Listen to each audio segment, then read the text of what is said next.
Everyone, मैं Sanchita Jain Magnet Brains Hindi medium channel पर आप सभी का स्वागत करती हूँ। मैग्नेट ब्रेन्स प्रोवाइड कराता है क्लास 7 से लेकर क्लास 12 तक के सारे कोर्सेज। हम प्रोवाइड कराते हैं आपको क्वालिटी एजुकेशन, वो भी बिल्कुल फ्री। जी हाँ, तो आइए और जुड़िए मैग्नेट ब्रेन्स के साथ। आज के सेशन में मैं लेके आई हूँ आप सभी के लिए क्लास 10th की सोशल साइंस में ज्योग्राफी के एक चैप्टर का complete chapter revision, chapter number 7, जिसका नाम है राष्ट्रीय अर्थव्यवस्था की जीवन रेखाएं। आज हम उसका कंप्लीट चैप्टर रिवीजन करने वाले हैं। इस चैप्टर को बहुत अच्छे से 3 पार्ट्स में पढ़ाया गया है। उसके बाद इस चैप्टर के NCERT solutions, multiple choice questions, most important questions, सारा कुछ बहुत अच्छे से कवर कराया गया है। डिस्क्रिप्शन में लिंक दी हुई है प्लेलिस्ट की, वहां से जाके आप पूरा चैप्टर बहुत अच्छे से पढ़ सकते हैं। और आज हम वन शॉट रिवीजन करने वाले हैं, तो फटाफट से आप सभी आज के सेशन को ज्यादा से ज्यादा लाइक कर दें और ज्यादा से ज्यादा शेयर कर दें। शुरू करते हैं अपन कंप्लीट चैप्टर रिवीजन, राष्ट्रीय अर्थव्यवस्था की जीवन रेखाएं। और सबसे पहले अपन इसका देख लेते हैं परिचय, यानी कि इंट्रोडक्शन। परिचय के माध्यम से हमें इस चैप्टर के बारे में संपूर्ण जानकारी प्राप्त हो जाएगी कि कौन कौन से पॉइंट्स जो हैं हमें इस चैप्टर में कवर करने हैं। तो सबसे पहले हम देखें परिवहन के बारे में, राष्ट्रीय अर्थव्यवस्था की जीवन रेखाओं के बारे में अपन पढ़ने वाले हैं। तो हमारे देश की जो अर्थव्यवस्था या किसी भी देश की जो अर्थव्यवस्था होती है वो किस पर आधारित होती है, कौन कौन सी उसकी जीवन रेखाएं होती हैं जिसके माध्यम से उस देश की, उस राष्ट्र की अर्थव्यवस्था जो है बहुत अच्छे से सुचारू रूप से आगे बढ़ती जाती है। तो उसमें सबसे पहली जीवन रेखा होती है परिवहन, यानी कि ट्रांसपोर्ट। अब परिवहन के भी कई माध्यम होते हैं, जैसे कि स्थल परिवहन, यानी कि स्थल मार्ग के द्वारा ट्रांसपोर्टेशन, यातायात। उसमें हम सबसे पहले पढ़ेंगे स्थल परिवहन में स्वर्णिम चतुर्भुज महाराजमार्ग के बारे में। उसके बाद पढ़ेंगे राष्ट्रीय राजमार्ग के बारे में, यानी कि नेशनल हाईवेज के बारे में, नेशनल हाईवेज। और उसके बाद हम पढ़ेंगे राज्य राजमार्गों के बारे में यानी कि स्टेट हाईवेज, स्टेट हाईवेज। और उसके बाद हम पढ़ेंगे जिला मार्गों के बारे में। उसके बाद अन्य सड़कें, सीमांत सड़कें। फिर उसके बाद आता है दूसरा प्रकार का परिवहन जो कि है रेल परिवहन। स्थल परिवहन के बाद बात आती है रेल परिवहन की। और उसके बाद हम पढ़ेंगे पाइपलाइन के बारे में। ये बात हो गई अपने स्थल परिवहन की, रेल परिवहन की और पाइपलाइन की। उसके बाद हम जाएंगे जल परिवहन की तरफ। जल परिवहन में नेशनल वाटरवेज के बारे में भी हम पढ़ेंगे। नेशनल वाटरवेज यानी कि राष्ट्रीय जलमार्ग कौन कौन से होते हैं, किस तरीके से राष्ट्र की अर्थव्यवस्था में जीवन रेखा के रूप में राष्ट्रीय जलमार्ग सहायक हैं। और प्रमुख समुद्री पत्तन के बारे में जानेंगे, पत्तन यानी कि बंदरगाह। और उसके बाद हम जानेंगे तीसरे प्रकार, परिवहन के तीसरे प्रकार वायु परिवहन के बारे में। उसके बाद संचार सेवाएं, अंतरराष्ट्रीय व्यापार और पर्यटन एक व्यापार के रूप में किस तरीके से सही साबित होता है। तो ये रही अपनी कुछ राष्ट्रीय अर्थव्यवस्था की जीवन रेखाएं, जो कि हैं परिवहन, संचार सेवाएं, अंतरराष्ट्रीय व्यापार। 3 प्रकार की राष्ट्रीय अर्थव्यवस्थाओं की जीवन रेखाओं के बारे में अपन पढ़ने वाले हैं। तो फटाफट से एक बार फिर से जिनने भी अभी तक लाइक शेयर नहीं किया है आज के कंप्लीट चैप्टर रिवीजन के सेशन को, तो फटाफट से आप सभी लाइक कर दें और शेयर कर दें। अब चलते हैं अपन आगे। अब देखें स्थल परिवहन के बारे में सबसे पहले अपन पढ़ने वाले हैं। तो देश की जीवन रेखाएं होती क्या है, परिवहन तथा संचार के आधुनिक साधन। कौन कौन सी बातें बताई हैं, 2 बातें बताई हैं। परिवहन तथा संचार के आधुनिक साधन जो लोगों को एक दूसरे के पास लाते हैं तथा राष्ट्रीय और अंतरराष्ट्रीय व्यापार में सहायता करते हैं। परिवहन तथा संचार के आधुनिक साधन जो लोगों को एक दूसरे के पास लाते हैं तथा राष्ट्रीय और अंतरराष्ट्रीय व्यापार में सहायता करते हैं, उन्हें देश की जीवन रेखाएं कहा जाता है। उसके बाद देखें परिवहन के साधन कौन कौन से हो सकते हैं। तो परिवहन के साधन जो मनुष्य तथा सामान को, 2 चीजों को, मनुष्य तथा सामान को एक स्थान से दूसरे स्थान तक ले जाते हैं, जैसे कि रेल परिवहन, वायु परिवहन, जल परिवहन इत्यादि, स्थल परिवहन इत्यादि। ये सब क्या है, परिवहन के साधन है। उसके बाद देखें संचार के साधन। संचार के साधन क्या होते हैं? वे साधन जो सूचना, समाचार एवं संवाद को एक स्थान से दूसरे स्थान तक ले जाते हैं। संचार के साधन किसे कहा जाएगा? वे साधन जो सूचना, समाचार एवं संवाद को एक स्थान से दूसरे स्थान तक ले जाते हैं। जैसे कि संचार के साधन में कौन कौन सी बातें आ जाएंगी? समाचार पत्र, radio, TV, telephone, mobile phone, email आदि। ये सब क्या आ जाएंगे? संचार के साधनों में आ जाएंगे। वे साधन जो सूचना, समाचार एवं संवाद को एक स्थान से दूसरे स्थान तक ले जाते हैं। जैसे समाचार पत्र, radio, TV, telephone, mobile phone, email इत्यादि। ये सब क्या होंगे? अपने संचार के साधन होंगे। उसके बाद देखें परिवहन के साधनों की बात करें तो परिवहन के साधनों में पहला साधन है भाई स्थल परिवहन। स्थल परिवहन में कौन कौन सी बातें आ जाएंगी? स्थल परिवहन में सड़क परिवहन, रेल परिवहन और पाइपलाइन, ये सब किस में आ जाएंगी? अपनी स्थल परिवहन में आ जाएंगी। उसके बाद बात करें जल परिवहन की तो जल परिवहन में पहला प्रकार आएगा अपना आंतरिक जल परिवहन का और दूसरा आएगा समुद्री जल परिवहन का। तो ये हो गए अपने स्थल और जल परिवहन के दो साधन। और तीसरा साधन जो है परिवहन का वो है वायु परिवहन। वायु परिवहन में घरेलू विमान सेवा यानी कि जो देश के अंदर ही एक जगह से दूसरी जगह तक आपको पहुंचाने का काम करती हैं। और घरेलू विमान सेवा में भी सार्वजनिक प्राधिकरण यानी कि सरकार के द्वारा जो विमान सेवा आपको उपलब्ध कराई जाती है। और दूसरा है निजी विमान सेवा यानी कि अपने निजी क्षेत्र की विमान सेवाएं आएंगी। उसके बाद अंतर्राष्ट्रीय विमान सेवा, पहली हुई अपनी घरेलू विमान सेवा और दूसरी है अपनी अंतर्राष्ट्रीय विमान सेवा यानी कि जिन विमान सेवाओं के माध्यम से, जिन फ्लाइट्स के माध्यम से अपन एक देश से दूसरे देश की तरफ जा सकते हैं, उन्हें अंतर्राष्ट्रीय विमान सेवा के अंतर्गत रखा जाएगा। तो ये अपने तीन तरीके के साधन हो गए परिवहन के, स्थल परिवहन, जल परिवहन और वायु परिवहन। अब देखें सड़क परिवहन क्या होता है। सड़क परिवहन, भारत विश्व के सर्वाधिक सड़क जाल वाले देशों में से एक है। क्या बात कही गई है कि भारत विश्व के सर्वाधिक सड़क जाल वाले देशों में से एक है। यह सड़क जाल लगभग कितना है? भारत का सड़क जाल कितना है? 56 लाख किलोमीटर है। उसके बाद देखें भारत में सड़क परिवहन रेल परिवहन से पहले प्रारंभ हो गया था। भारत में रेल परिवहन कब प्रारंभ हुआ था? रेल परिवहन की बात करें तो भारत में रेल परिवहन सन 1853 में चालू हुआ था। कहां से कहां तक पहली ट्रेन चली थी? मुंबई से थाणे तक। मुंबई से थाणे तक पहली ट्रेन चली थी 1853 में। लेकिन 1853 के पहले ही यानी कि रेल परिवहन शुरू होने के पहले ही भारत में सड़क परिवहन शुरू हो चुका था। उसके बाद देखें निर्माण तथा व्यवसाय में निर्माण तथा व्यवस्था में सड़क परिवहन रेल परिवहन की अपेक्षा अधिक सुविधाजनक है। किसमें? यानी सड़कों का निर्माण भी आसानी से किया जा सकता है और व्यवस्था के मामले में भी सड़क परिवहन रेल परिवहन की अपेक्षा जो है ज्यादा सुविधाजनक है। रेल परिवहन की बात करें, रेल परिवहन के निर्माण की बात करें तो रेल परिवहन का निर्माण हर तरीके के इलाकों में नहीं हो सकता। जैसे कि पठारी या पहाड़ी भागों में रेल परिवहन जो है बहुत ही मुश्किल होता है, लेकिन सड़कें हर जगह बनाई जा सकती हैं। उसके बाद देखें भारत में सड़कों के प्रकार के बारे में जानें। भारत में सड़कों के प्रकार, भारत में सड़कों की क्षमता के आधार पर इन्हें निम्न 6 वर्गों में बांटा गया है। क्या बात कही गई है? भारत में सड़कों की क्षमता के आधार पर इन्हें कितने भागों में बांटा गया है? 6 भागों में वर्गीकृत किया गया है। पहला प्रकार कौन सा है?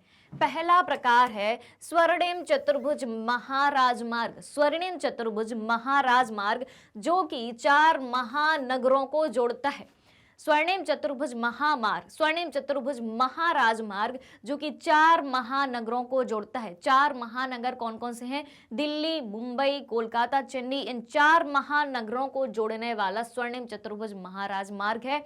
और राष्ट्रीय राजमार्ग, राष्ट्रीय राजमार्ग की बात करें तो देश के दूरस्थ भागों को जोड़ता है नेशनल हाईवे। नेशनल हाईवे किसको जोड़ता है? देश के दूरस्थ भागों को जोड़ता है। तीसरा प्रकार है भारतीय सड़कों का राज्य राजमार्ग। राज्य राजमार्ग यानी कि स्टेट हाईवे की बात हो रही है। अब स्टेट हाईवे किसको जोड़ेगा? राज्य की राजधानी को जिला मुख्यालय से जोड़ने का काम करता है। राज्य की राजधानी को जिला मुख्यालय से जोड़ने का काम करता है। उसके बाद बारी आती है चौथे प्रकार की, जो है जिला मार्ग। जिला मार्ग किसको किससे जोड़ता है?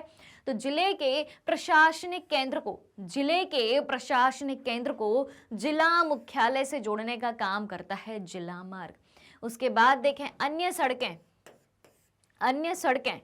वे सड़कें जो ग्रामीण क्षेत्रों को शहरों से जोड़ती हैं। वे सड़कें जो ग्रामीण क्षेत्रों को किससे जोड़ती हैं? शहरों से जोड़ती हैं। और सीमांत सड़कों की बात करें तो सीमांत सड़कें उत्तर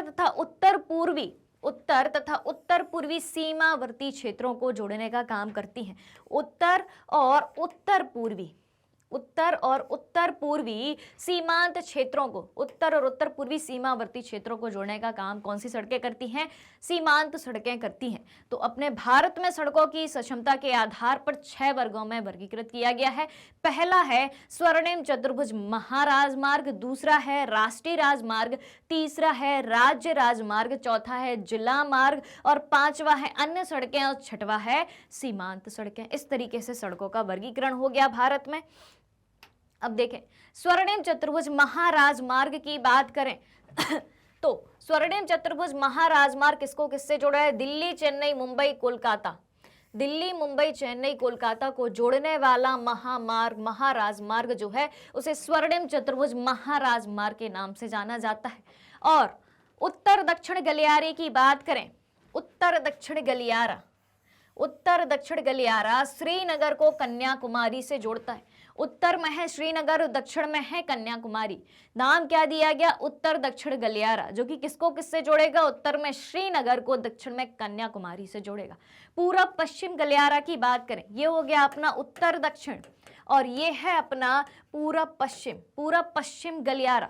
तो पूरब पश्चिम गलियारा जो सिलचर तथा पोरबंदर को जोड़ता है। पोरबंदर यानी कि गुजरात में स्थित है, पश्चिम में स्थित है। सिलचर यानी कि पूरब में असम में स्थित है। तो पूरब पश्चिम गलियारा पूर्व में सिलचर को पश्चिम में पोरबंदर से जोड़ता है और उत्तर दक्षिण गलियारा उत्तर में श्रीनगर को, दक्षिण में कन्याकुमारी से जोड़ने का काम करता है।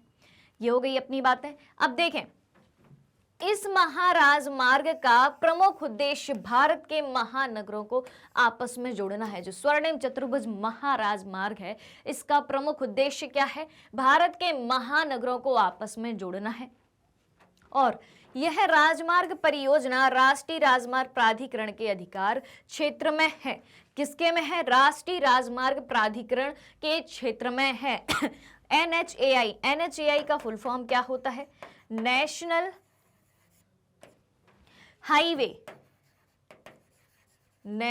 Highway authority of India, national highway authority of India. ठीक है, इतनी बातें क्लियर हो गई। अब चलते हैं अपन आगे। अब देखें राष्ट्रीय राजमार्ग क्या होता है? तो राष्ट्रीय राजमार्ग देश के दूरस्थ भागों को जोड़ता है। राष्ट्रीय राजमार्ग, नेशनल हाईवे की बात हो रही है। अब नेशनल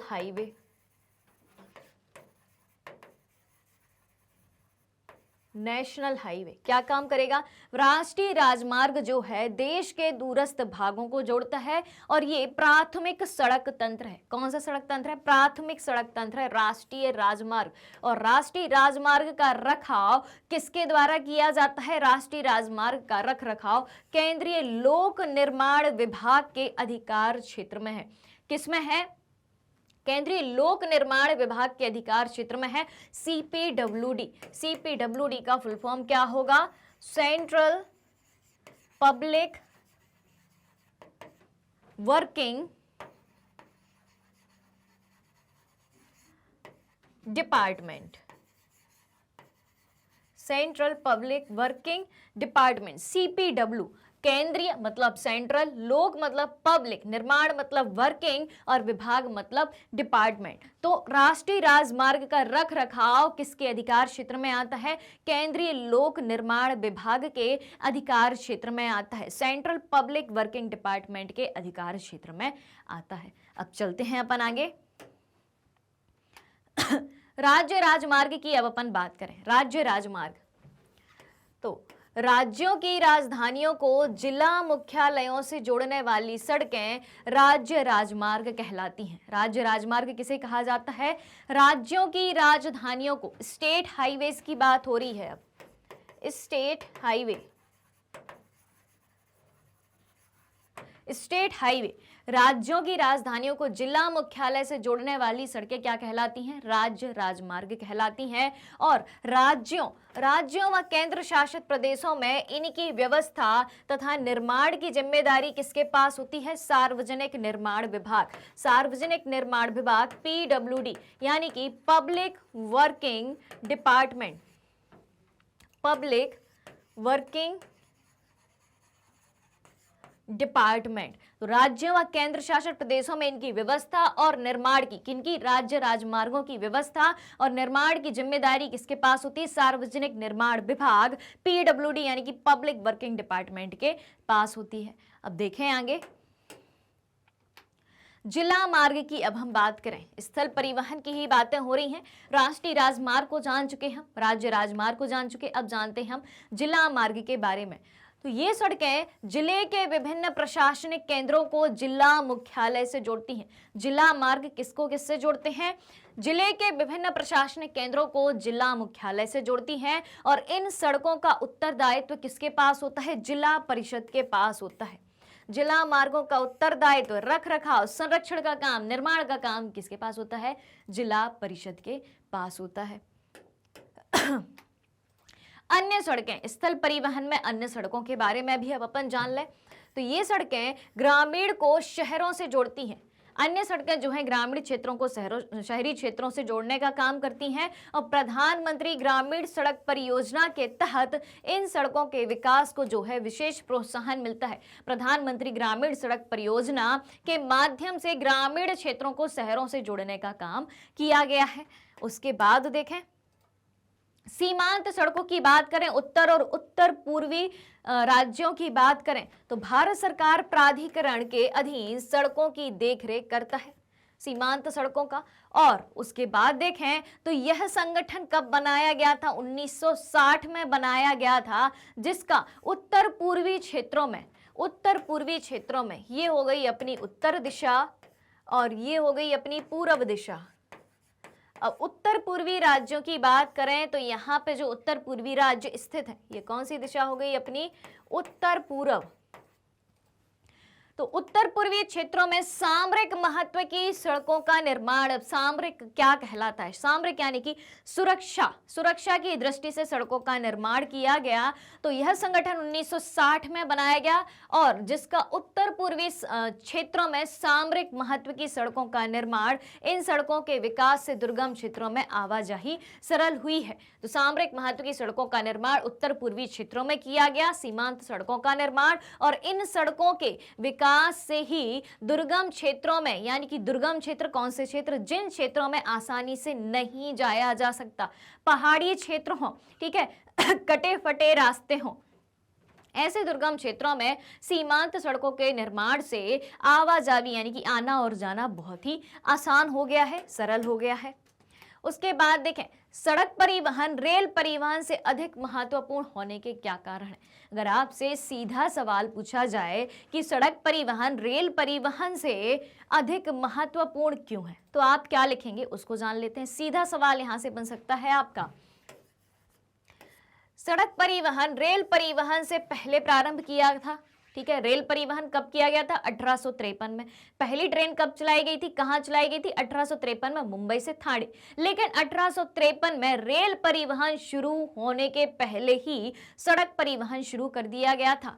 अब देखें, निर्माण तथा व्यवसाय इसका सुविधाजनक है, किसका? सड़क परिवहन का।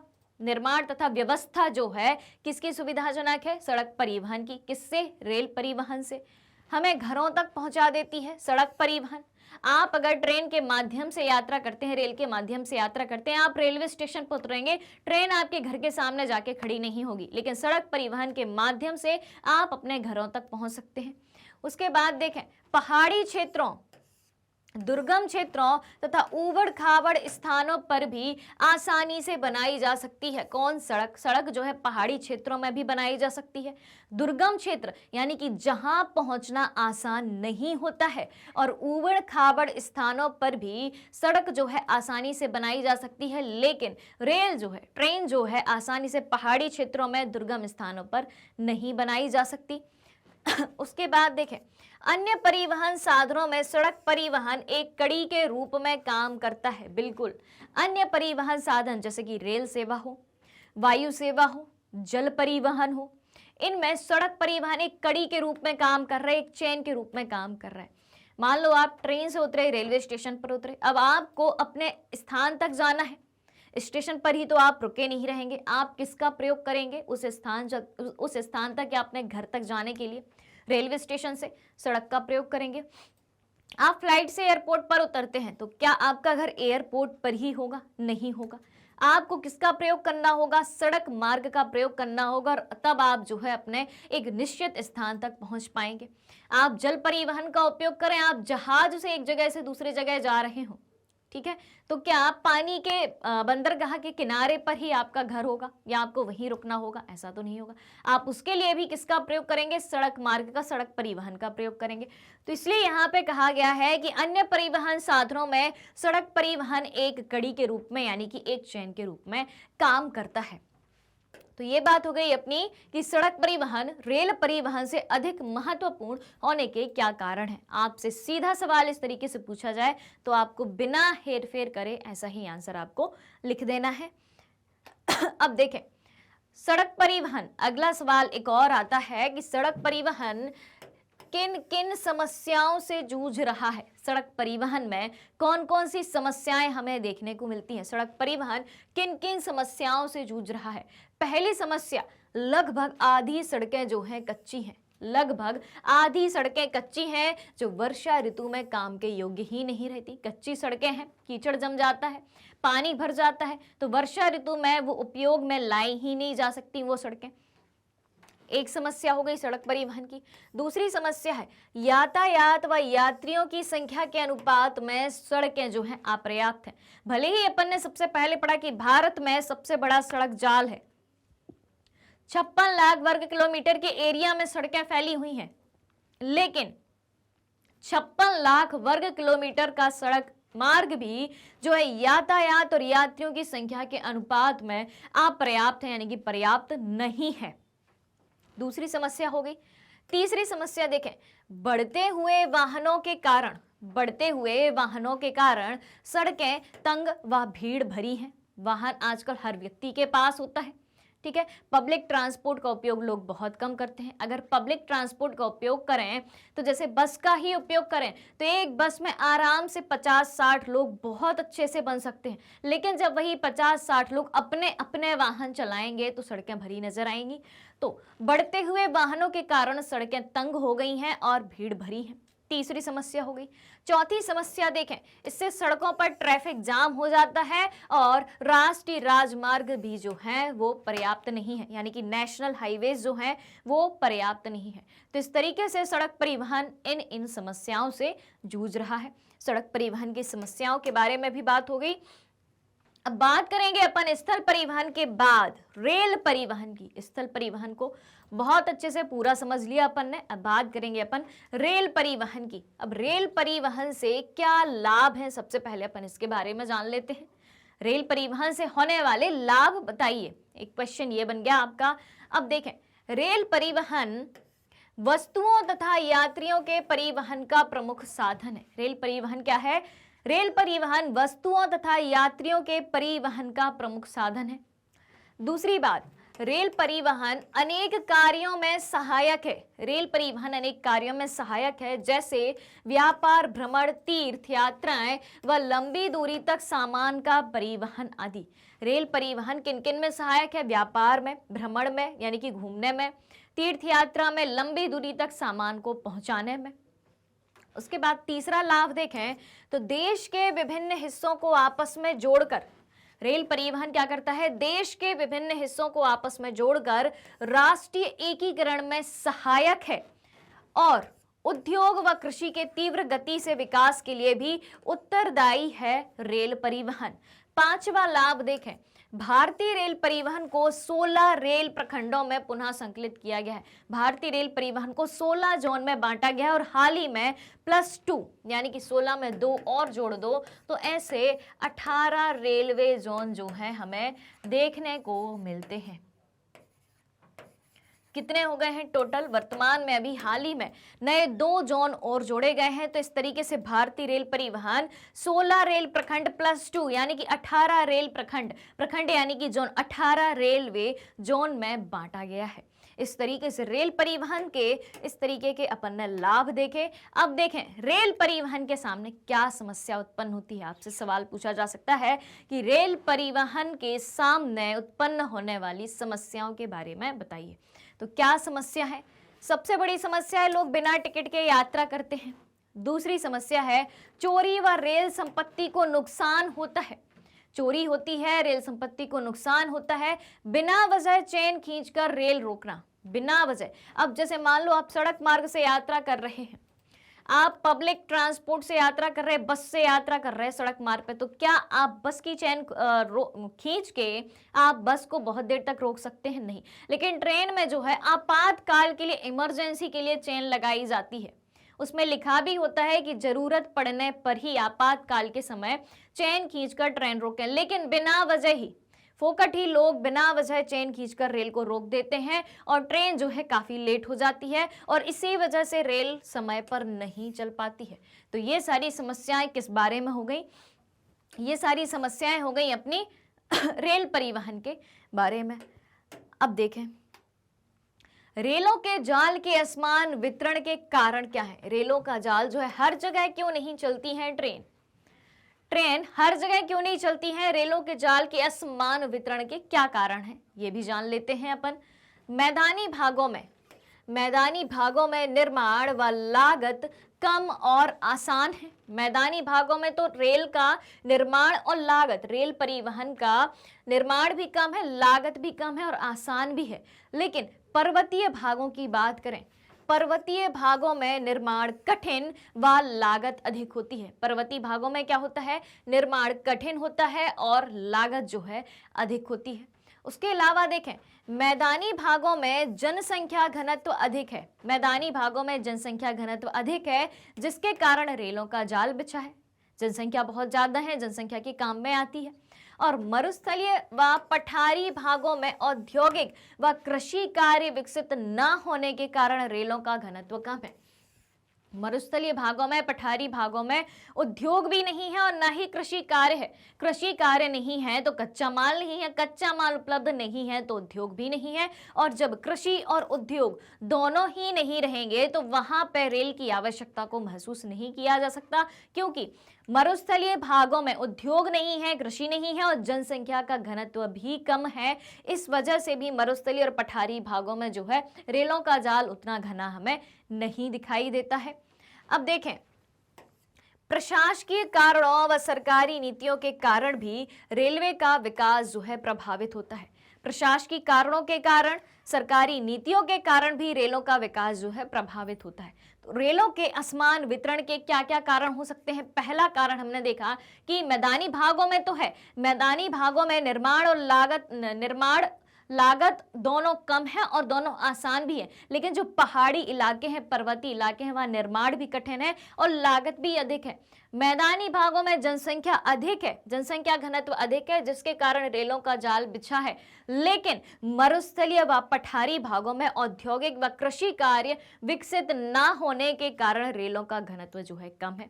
और आखिरी कारण जो बनता है कि प्रशासकीय कारणों और सरकारी नीतियों के कारण भी रेलों का विकास जो है प्रभावित होता है। तो इस तरीके से हमने जाना कि रेलों के जाल के असमान वितरण के क्या क्या कारण हो सकते हैं। अब देखें, हम जानेंगे पाइपलाइन के बारे में। स्थल परिवहन की बात हो रही है, स्थल परिवहन में पाइपलाइन क्या होती है, किस तरीके से परिवहन में ये सहायक होती है। सबसे पहले देखें कि पहले शहरों में उद्योगों तथा घरों में पानी पहुंचाने के लिए ही पाइपलाइन का उपयोग होता था। ठीक है, पहले क्या होता था कि सिर्फ पानी पहुंचाने के लिए ही, कहां तक, उद्योगों या घरों तक सिर्फ पानी पहुंचाने के लिए ही पाइपलाइन का यूज किया जाता था। लेकिन अब कच्चा तेल, क्रूड ऑयल यानी कि पेट्रोल, प्राकृतिक गैस को शोधनशालाओं, उर्वरक कारखानों तथा ताप विद्युत गृह तक जो है पाइपलाइन के माध्यम से पहुंचाया जाता है। अपन महानगरों की बात करें, भारत के महानगरों की बात करें, तो भारत के महानगरों में जो आपकी एलपीजी गैस होती है, लिक्विड पेट्रोलियम गैस होती है, खाना बनाने वाली गैस होती है, उसकी भी पाइपलाइन बिछाई गई है और घरों तक एलपीजी पाइपलाइन के माध्यम से पहुंचाई जाती है। तो अब जो है कच्चा तेल, पेट्रोल, प्राकृतिक गैस को शोधनशालाओं, उर्वरक कारखानों तथा ताप विद्युत गृह तक पहुंचाया जाता है, जहां की पहले सिर्फ पानी पहुंचाने की पाइपलाइन ही अपन को देखने को मिलती है। इसमें ठोस पदार्थ को तरल अवस्था में परिवर्तित करके पहुंचाया जाता है। क्या बात कही गई है कि ठोस पदार्थ को तरल अवस्था में परिवर्तित करके पाइपलाइन के द्वारा पहुंचाया जाता है। इसके बाद देखें महत्वपूर्ण पाइपलाइन के जाल हमें कौन कौन से देखने को मिलते हैं। महत्वपूर्ण पाइपलाइन के जाल जो कि है पहला, असम से कानपुर तक, असम से लेके पूरब में असम से लेके उत्तर प्रदेश के कानपुर तक जो है पाइपलाइन का जाल बिछाया गया है। गुजरात से जलंधर तक, पश्चिम में गुजरात के सलाया से पंजाब के जलंधर तक जो है पाइपलाइन का जाल बिछाया गया है। और सबसे महत्वपूर्ण पाइपलाइन है गुजरात के हजीरा से विजयपुर होते हुए जगदीशपुर तक। हजीरा विजयपुर जगदीशपुर पाइपलाइन कहां से, गुजरात के हजीरा से होते हुए विजयपुर और जगदीशपुर तक पाइपलाइन का निर्माण किया गया है। तो असम से कानपुर तक और गुजरात के सलाया से पंजाब के जलंधर तक और गुजरात के हजीरा से विजयपुर होते हुए जगदीशपुर तक पाइपलाइन का जाल बिछाया गया है। पाइपलाइन परिवहन के क्या लाभ हमें देखने को मिलते हैं, इस बारे में जान लेते हैं। पाइपलाइन परिवहन के लाभ, पहला लाभ है पाइपलाइन द्वारा शहरों और उद्योगों में पानी पहुंचाने के साथ गैस, खनिज तेल को एक स्थान से दूसरे स्थान तक पहुंचाया जाता है। उसके बाद देखें, समय की बचत होती है, बिल्कुल होती है। जब डायरेक्ट आपके घर तक ही सेवा उपलब्ध कराई जाएगी, यानी कि जब भी आपको तुरंत जरूरत है, पाइपलाइन के माध्यम से आप तुरंत अपना स्विच ऑन करके उस चीज का उपयोग कर सकते हैं। तो समय की बचत होती है और बीज की चोरी और बर्बादी को रोका जा सकता है। पाइपलाइन के माध्यम से बीज की चोरी और बर्बादी को भी रोका जा सकता है। इसके बाद देखें, पाइपलाइन बिछाने की लागत जो है, पाइपलाइन बिछाने की लागत अधिक है, परंतु इसको चलाने की लागत बहुत कम है। पाइपलाइन बिछाने की लागत तो बहुत ज्यादा है, लेकिन पाइपलाइन का यूज करने की लागत जो है, पाइपलाइन चलाने की जो लागत है वो बहुत कम है। तो पाइपलाइन परिवहन के क्या लाभ देखने को मिलते हैं कि पाइपलाइन द्वारा शहरों और उद्योगों में पानी पहुंचाने के साथ गैस, खनिज तेल को एक स्थान से दूसरे स्थान तक पहुंचाया जा सकता है और इससे समय की बचत होती है, चोरी और बर्बादी को रोका जा सकता है। पाइपलाइन बिछाने की लागत तो बहुत ज्यादा है, लेकिन पाइपलाइन को चलाने की लागत जो है बहुत ही कम है। पाइपलाइन द्वारा परिवहन शीघ्र, सुरक्षित और आसान हो जाता है। परिवहन जो है शीघ्र हो जाता है, सुरक्षित हो जाता है और आसान हो जाता है। और रेलों पर पड़ते दबाव को कम किया जा सकता है, क्योंकि पाइपलाइन के द्वारा जो है कच्चा तेल जो है, प्राकृतिक गैस जो है, एलपीजी गैस जो है, खनिज तेल जो है, क्रूड ऑयल है, डायरेक्ट आपके घर तक ही, उद्योगों तक और कारखानों तक डायरेक्ट पाइपलाइन के माध्यम से पहुंचाया जाता है। तो रेलों पर बढ़ते हुए दबाव को इस तरीके से कम किया जा सकता है पाइपलाइन परिवहन के माध्यम से। ये सारी बातें हो गई भाई अपनी पाइपलाइन परिवहन के बारे में। अब हम बात करेंगे अगले परिवहन, जल परिवहन के बारे में। अभी तक अपन ने स्थल परिवहन को पढ़ लिया, उसके बाद हमने स्थल परिवहन के बाद रेल परिवहन को जान लिया और पाइपलाइन को जान लिया। अब जानते हैं अपन दूसरा मार्ग, जल परिवहन के बारे में। जल परिवहन सबसे सस्ता परिवहन का साधन है। क्या बात कही गई है? जल परिवहन जो है सबसे सस्ता परिवहन का साधन है। स्थूल व भारी सामान को ले जाने में, स्थूल व भारी सामान को ले जाने में सहायक होता है जल परिवहन। स्थूल व भारी सामान को ले जाने में कौन सा सहायक होता है? जल परिवहन, यानी कि छोटे से छोटा और भारी से भारी सामान भी जल परिवहन के माध्यम से पहुंचाया जा सकता है, जल मार्ग के द्वारा पहुंचाया जा सकता है। ऊर्जा सक्षम और पर्यावरण अनुकूल होता है। जल परिवहन के द्वारा जो है किसी भी तरीके का पर्यावरण प्रदूषण नहीं फैलता है, तो ऊर्जा सक्षम है और पर्यावरण के अनुकूल भी है। अगली बात देखें, विदेशी व्यापार भारतीय तटों पर स्थित पत्तनों के द्वारा ही किया जाता है। विदेशी व्यापार ज्यादातर यानी कि मैक्सिमम विदेशी व्यापार जो है भारतीय तटों पर स्थित पत्तन यानी कि बंदरगाह, पत्तन यानी कि बंदरगाह। तो विदेशी व्यापार भारतीय तटों पर स्थित पत्तनों के द्वारा ही किया जाता है। और भारत में अंतः स्थलीय नौ संचालन जल मार्ग 14,500 किलोमीटर लंबा है। भारत में अंतः स्थलीय नौ संचालन जल मार्ग कितने किलोमीटर लंबा है? 14,500 किलोमीटर लंबा है। और इसमें केवल 5,685 किलोमीटर, कितना? इसमें केवल 5,685 किलोमीटर मार्ग ही मशीनीकृत नौकाओं द्वारा तय किया जाता है। तो जल परिवहन के बारे में अपन ने क्या क्या सीखा अभी तक? जल परिवहन सबसे सस्ता परिवहन का माध्यम है या साधन है। स्थूल और भारी सामान यानी कि छोटे से छोटा और भारी से भारी सामान को ले जाने में सहायक होता है। ऊर्जा सक्षम होता है, पर्यावरण के अनुकूल होता है, पर्यावरण के लिए किसी भी तरीके की हानि जल मार्ग के द्वारा, जल परिवहन के द्वारा नहीं होती है। विदेशी व्यापार भारतीय तटों पर स्थित पत्तनों के द्वारा यानी कि बंदरगाहों के द्वारा ही किया जाता है। और भारत में अंतः स्थलीय नौ संचालन जल मार्ग कितने किलोमीटर लंबा है? 14,500 किलोमीटर लंबा है। और इसमें केवल 5,685 किलोमीटर मार्ग ही मशीनीकृत नौकाओं द्वारा तैयार किया जाता है। अब देखें आगे, भारत के कुछ प्रमुख राष्ट्रीय जलमार्गों के बारे में अब अपन बात कर लें।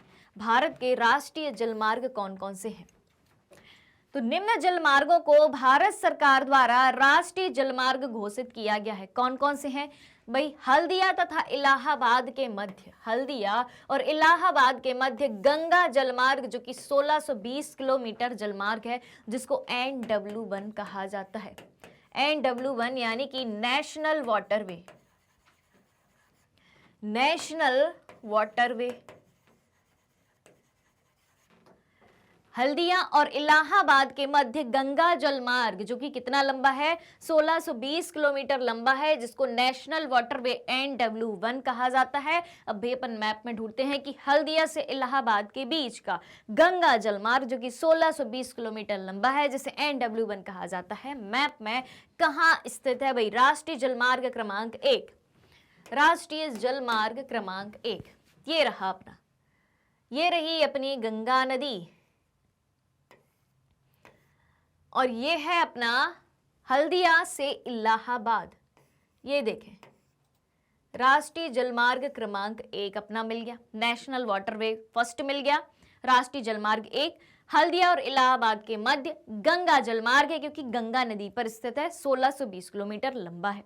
काफी सारी चीजें सीख ली एक ही पॉइंट में। अब देखें दूसरा, सादिया व धुबरी के मध्य 891 किलोमीटर लंबा ब्रह्मपुत्र नदी जलमार्ग, ब्रह्मपुत्र नदी पर है, 891 किलोमीटर लंबा है, सदिया व धुबरी के बीच में है। ढूंढो भाई मैप में ब्रह्मपुत्र नदी आपको कहां नजर आती है? ये देखें, ये है अपनी ब्रह्मपुत्र नदी, राष्ट्रीय जलमार्ग नंबर 2 नेशनल वाटरवे 1 सादिया से धुबरी तक। उसके बाद देखें केरल की तरफ अब अपन चलें। केरल में पश्चिम तटीय नहर, केरल में पश्चिम तटीय नहर कोट्टापुरम से कोल्लम तक, कोट्टापुरम से कोल्लम तक केरल की तरफ चलें। नेशनल वाटरवे 3 ये मिल गया अपन को इधर। राष्ट्रीय जलमार्ग क्रमांक 3 पश्चिम तटीय मार्ग, पश्चिम तटीय नहर कहां से कहां तक है? कोट्टापुरम से कोल्लम तक है। कितनी लंबी है? 205 किलोमीटर लंबी है। तो केरल में पश्चिम तटीय नहर राष्ट्रीय जलमार्ग क्रमांक 3 नेशनल वाटरवे नंबर 3 कोट्टापुरम से कोल्लम तक उद्योग मंडल तथा चंपककारा नहरों पर बना है, 205 किलोमीटर लंबा है। उसके बाद देखें अपन राष्ट्रीय जलमार्ग क्रमांक 4 यहाँ पे दिखाई दे रहा है अपन को, और उसके बाद राष्ट्रीय जलमार्ग क्रमांक 5 यहाँ पे दिखाई दे रहा है। इसकी भी अपन लोकेशन देख लेते हैं। हाँ जी, काकीनाडा और पुडुचेरी नहर स्ट्रेच के साथ गोदावरी और कृष्णा नदी का विशेष विस्तार कितने किलोमीटर है? 1078 किलोमीटर है। 1078 किलोमीटर है। कहां से कहां तक? काकीनाडा और पुडुचेरी नहर, गोदावरी और कृष्णा नदी, ये मिल गई अपन को। काकीनाडा, ये देखें, गोदावरी और कृष्णा, ये देखो, ये जा रही है अपनी गोदावरी, ये जा रही है अपनी कृष्णा, और ये बना अपना national waterway, national waterway number 4। क्या नाम है इसका? काकीनाडा और पुडुचेरी नहर स्ट्रेच के साथ गोदावरी और कृष्णा नदी का विशेष विस्तार, जो कि कितना है? 1078 किलोमीटर है। ये हो गया अपना नेशनल वाटरवे क्रमांक 4। उसके बाद देखें मातई नदी महानदी डेल्टा चैनल, मातई नदी महानदी के डेल्टा चैनल, ब्राह्मणी नदी और पूर्वी तटीय नहर के साथ ब्राह्मणी नदी का विशेष विस्तार है।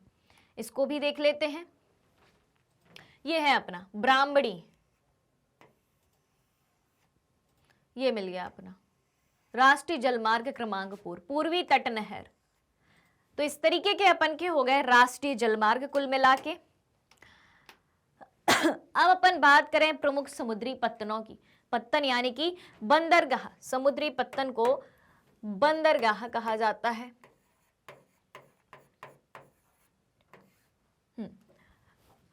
अब ये फैक्ट जो मैं आपको बताने वाली हूँ, जो नंबर्स बताने वाली हूँ, वो बहुत ही इंपॉर्टेंट है, उनको बहुत अच्छे से आप रट ही लेना।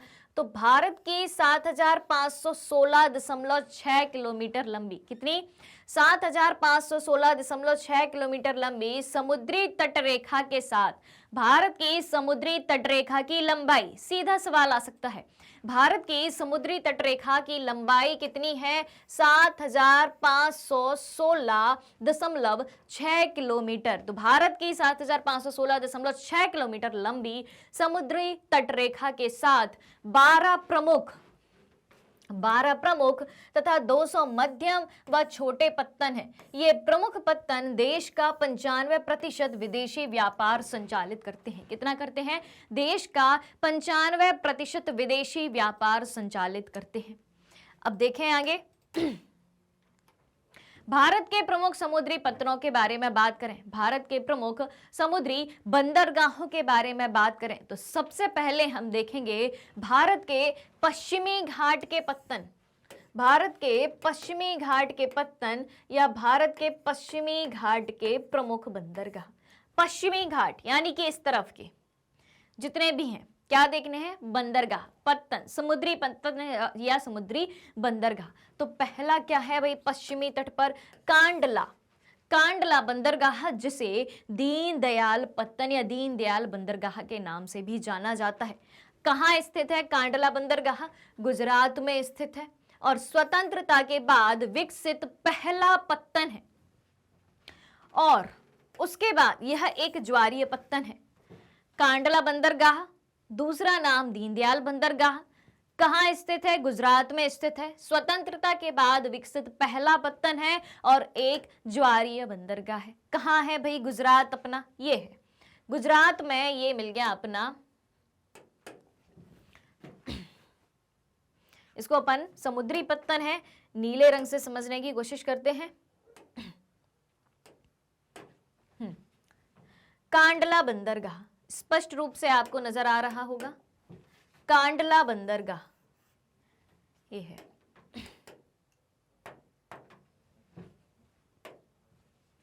कांडला बंदरगाह एक बंदरगाह क्लियर हो गया। अब देखें मुंबई पत्तन, मुंबई पत्तन कहाँ स्थित है? मुंबई पत्तन जो है महाराष्ट्र में स्थित सबसे बड़ा पत्तन है। मुंबई पत्तन कहाँ स्थित है? महाराष्ट्र का सबसे बड़ा पत्तन मुंबई, ये रहा अपना। उसके बाद जवाहरलाल नेहरू पत्तन कहाँ है, महाराष्ट्र में ही स्थित है। और इसका विकास किस लिए हुआ था, इसका विकास जो है मुंबई पत्तन से हुआ था, या मुंबई पत्तन के मुंबई बंदरगाह के भार को कम करने के लिए हुआ था। ये रहा अपना जवाहरलाल नेहरू पत्तन, जवाहरलाल नेहरू पत्तन।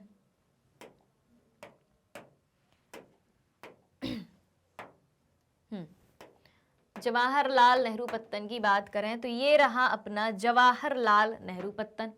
ये हो गया अपना कांडला, ये हो गया अपना मुंबई, और ये हो गया अपना जवाहरलाल नेहरू। उसके बाद महाराष्ट्र में ही स्थित है। 3 प्रकार के पत्तन हो गए। अब देखें मार्मागांव कहाँ स्थित है, मार्मागांव जो है गोवा में स्थित है, और लौह अयस्क के 50% का निर्यात इससे किया जाता है। मार्मागोवा कहाँ है, गोवा की तरफ आते हैं। मार्मागोवा ये है। अभी अपन ने कांडला देखा था, मुंबई देखा था, जवाहरलाल नेहरू देखा था, ठीक है। उसके बाद देखें न्यू मंगलौर, न्यू मंगलौर कहाँ स्थित है, न्यू मंगलौर जो है कर्नाटक में स्थित है। कुद्रेमुख की खान से लौह निर्यात किया जाता है। न्यू मंगलौर कर्नाटक में स्थित है, न्यू मंगलौर कर्नाटक में स्थित है। कर्नाटक कहाँ स्थित है भाई, कर्नाटक को ढूंढो और न्यू मंगलौर को ढूंढो। पश्चिमी तट की ही बात हो रही है, तो ये रहा न्यू मंगलौर, कर्नाटक में स्थित है। और कहाँ पे स्थित है, कुद्रेमुख की खान से लौह अयस्क का निर्यात किया जाता है। कुद्रेमुख की खान लौह अयस्क की खान है, लोहा निकलता है, कर्नाटक में स्थित है। और कर्नाटक में ही न्यू मंगलौर बंदरगाह स्थित है। समुद्री पत्तन स्थित है, तो कर्नाटक स्थित कुद्रेमुख की खान से लौह अयस्क का निर्यात न्यू मंगलौर बंदरगाह से किया जाता है। इतनी बात क्लियर हो गई। अब देखें अगला क्या है अपना, कोच्चि केरल। कोच्चि, इसको अपन इस तरीके से भी लिख सकते हैं, कोच्चि बंदरगाह लेगून के मुहाने पर स्थित प्राकृतिक पत्तन है। लेगून के मुहाने पर स्थित प्राकृतिक पत्तन का उदाहरण है कोच्चि बंदरगाह या कोच्चि पत्तन। तो इस तरीके से अपने कौन कौन से हो गए, पश्चिमी घाट के, एक हो गया अपना कांडला, एक हो गया अपना मुंबई, एक हो गया अपना जवाहरलाल नेहरू, एक हो गया मार्मागांव, एक हो गया न्यू मंगलौर, एक हो गया अपना कौन सा, कोच्चि। ये सारे अपने पश्चिमी घाट के पत्तन हो गए। अब देखें आगे, भारत के पूर्वी घाट के प्रमुख पत्तन। भारत के पूर्वी घाट के सबसे पहले अपन देखें तूतीकोरन, जो कि कहाँ स्थित है, तमिलनाडु में स्थित है और कृत्रिम पत्तन है। तूतीकोरन कहाँ स्थित है, तमिलनाडु में स्थित है। किस प्रकार का है, कृत्रिम यानी कि मानव निर्मित है। चेन्नई पत्तन, चेन्नई पत्तन भी तमिलनाडु में स्थित है और कैसा है, कृत्रिम यानी कि मानव निर्मित बंदरगाह है। उसके बाद बारी आती है पूर्वी घाट में विशाखापट्टनम पत्तन की। किसकी, विशाखापट्टनम पत्तन की, जो कि आंध्र प्रदेश में स्थित है और सबसे गहरा पत्तन है। कहाँ स्थित है, आंध्र प्रदेश में स्थित है और सबसे गहरा पत्तन है।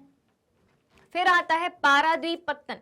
पारादीप बंदरगाह कहाँ स्थित है, पारादीप जो है उड़ीसा में स्थित है। लौह अयस्क के निर्यात के लिए जाना जाता है। कहाँ स्थित है, उड़ीसा में स्थित है। लौह अयस्क के निर्यात के लिए जो है पारादीप पत्तन जाना जाता है। अब भी इनको अपन मैप के माध्यम से समझ लेते हैं बहुत अच्छे से। अपना मैप थोड़ा सा पीछे है। पूर्वी घाट, पूर्वी घाट में अपन ने क्या क्या पढ़ा था भाई, पूर्वी घाट में क्या क्या पढ़ा था अपन ने, एक पढ़ा था अपन ने तूतीकोरन तमिलनाडु में। तूतीकोरन कहाँ स्थित है, तमिलनाडु में। भाई ढूंढो तमिलनाडु में तूतीकोरन कहाँ है, ये रहा अपना तमिलनाडु में तूतीकोरन। फिर अपन ने पढ़ा था तमिलनाडु में ही चेन्नई, फिर पढ़ा था अपन ने विशाखापट्टनम, और फिर पढ़ा था अपन ने पारादीप, और ये भी रहा अपना हल्दिया। 1 2 3 4 5 ये हो गए अपने पूर्वी घाट के। कौन कौन से, तूतीकोरन तमिलनाडु में, कृत्रिम पत्तन। चेन्नई भी कृत्रिम पत्तन है, तमिलनाडु में ही है। विशाखापट्टनम, ठीक है, वहां पे है, आंध्र प्रदेश में है। उसके बाद पारादीप कहाँ है, उड़ीसा में। और हल्दिया कहाँ मिल जाएगा अपना, हल्दिया अपना मिल जाएगा इस तरफ, पूर्वी घाट की तरफ ही। तो ये सारे हो गए अपने किसके, पारादीप, हल्दिया कोलकाता में स्थित है, विशाखापट्टनम चेन्नई और तूतीकोरन, ये सब अपने कौन से हो गए, ये सब अपने पूर्वी घाट के पत्तन हो गए। उसके बाद देखें कोलकाता पत्तन भी है।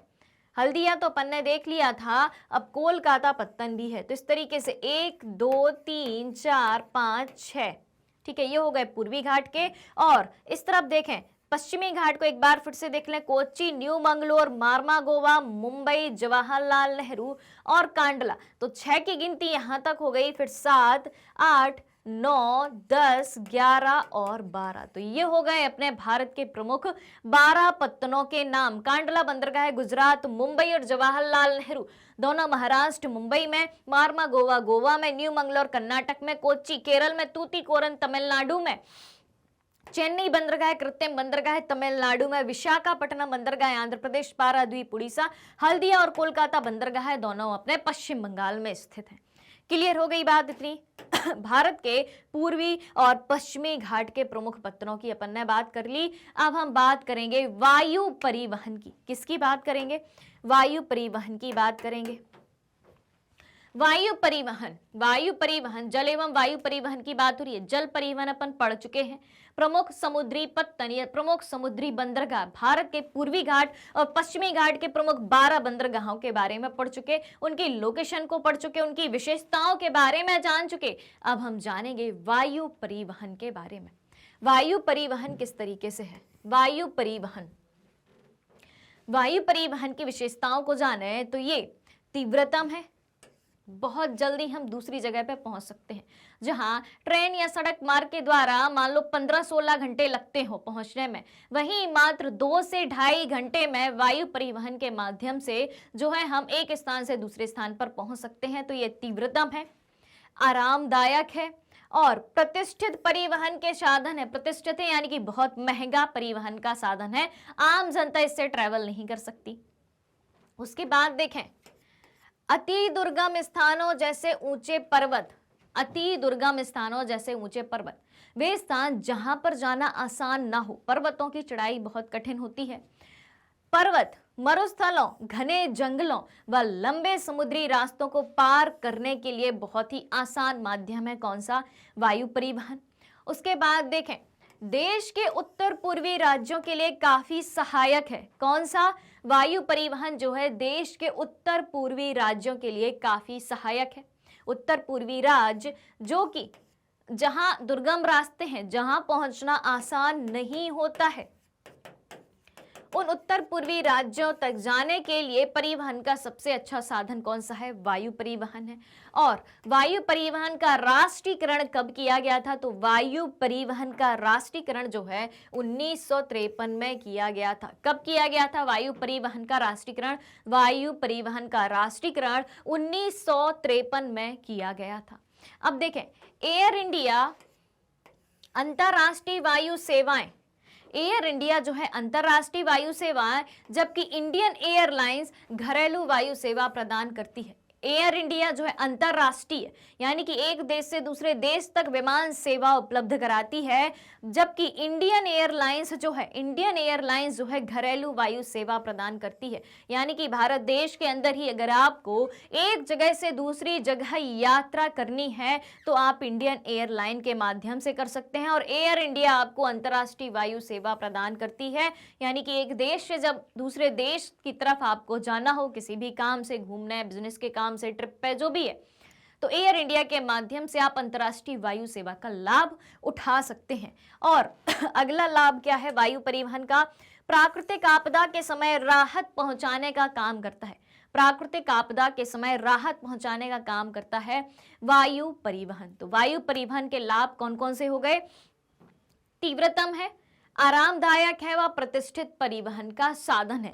अति दुर्गम स्थान यानी कि जहां पहुंचना आसान ना हो, जैसे कि पर्वत, मरुस्थल, घने जंगल व लंबे समुद्री रास्तों को पार करने के लिए सहायक है कौन? वायु परिवहन। उसके बाद देखें देश के उत्तर पूर्वी राज्यों के लिए काफी सहायक है वायु परिवहन। और सन 1953 में वायु परिवहन का राष्ट्रीयकरण किया गया था। कब किया गया था? ये फैक्ट बहुत इंपॉर्टेंट है, याद रखना है इस फैक्ट को कि वायु परिवहन का राष्ट्रीयकरण 1953 में किया गया था। एयर इंडिया अंतरराष्ट्रीय वायु सेवा उपलब्ध कराती है और इंडियन एयरलाइंस आपको घरेलू वायु सेवाएं प्रदान कराती है। उसके बाद देखें प्राकृतिक आपदा के समय राहत पहुंचाने का काम वायु सेवा बहुत अच्छे से कर सकती है। प्राकृतिक आपदा, बाढ़, सुनामी, भूकंप जैसी जब आपदा आती है तो स्थल मार्ग या ट्रेन का जो रास्ता है, स्थल मार्ग हो या ट्रेन का रास्ता हो या जल परिवहन हो, उसके द्वारा जो है राहत सामग्री नहीं पहुंचाई जा सकती, लोगों को नहीं बचाया जा सकता। लेकिन वायु परिवहन के माध्यम से उस इलाके तक राहत सामग्री भी पहुंचाई जा सकती है और वहां से लोगों को बचा के वापस भी वायु परिवहन के माध्यम से लाया जा सकता है।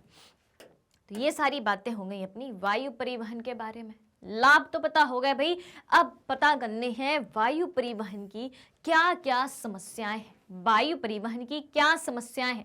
पहली समस्या है सभी व्यक्तियों की पहुंच में नहीं है। कौन? वायु परिवहन सभी व्यक्तियों की पहुंच में नहीं है क्योंकि महंगा साधन है। अपन ने सबसे पहली लाइन क्या पढ़ी थी? सबसे पहली लाइन में देखा था कि प्रतिष्ठित साधन है, यानी कि जो व्यक्ति अमीर है, आम व्यक्तियों की पहुंच के बाहर है, जो व्यक्ति अमीर है, प्रतिष्ठित है, प्रतिष्ठित साधन है परिवहन का, तो सभी व्यक्तियों की पहुंच में नहीं है, महंगा साधन है और मौसमी परिस्थितियों से जल्दी प्रभावित होता है वायु परिवहन। जी हाँ, अगर मौसम की परिस्थिति बिगड़ती है तो वायु परिवहन भी रद्द हो जाता है, यानी कि फ्लाइट जो है कैंसिल हो जाती हैं।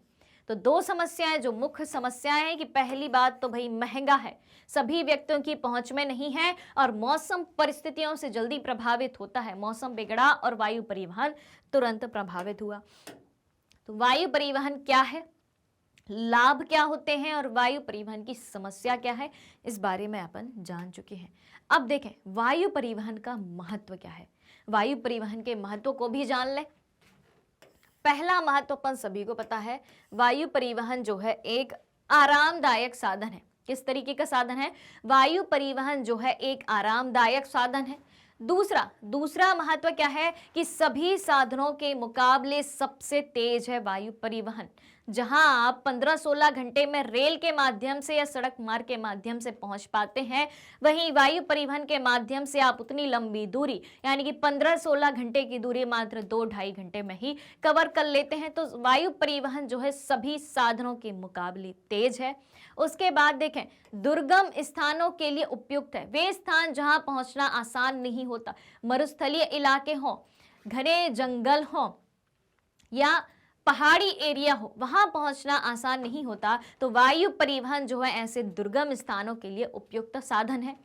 उसके बाद देखें, कम समय में दूसरे स्थान तक पहुंचा देता है और बॉर्डर पर सेना के रख रखाव व भोजन सामग्री हेतु महत्वपूर्ण है।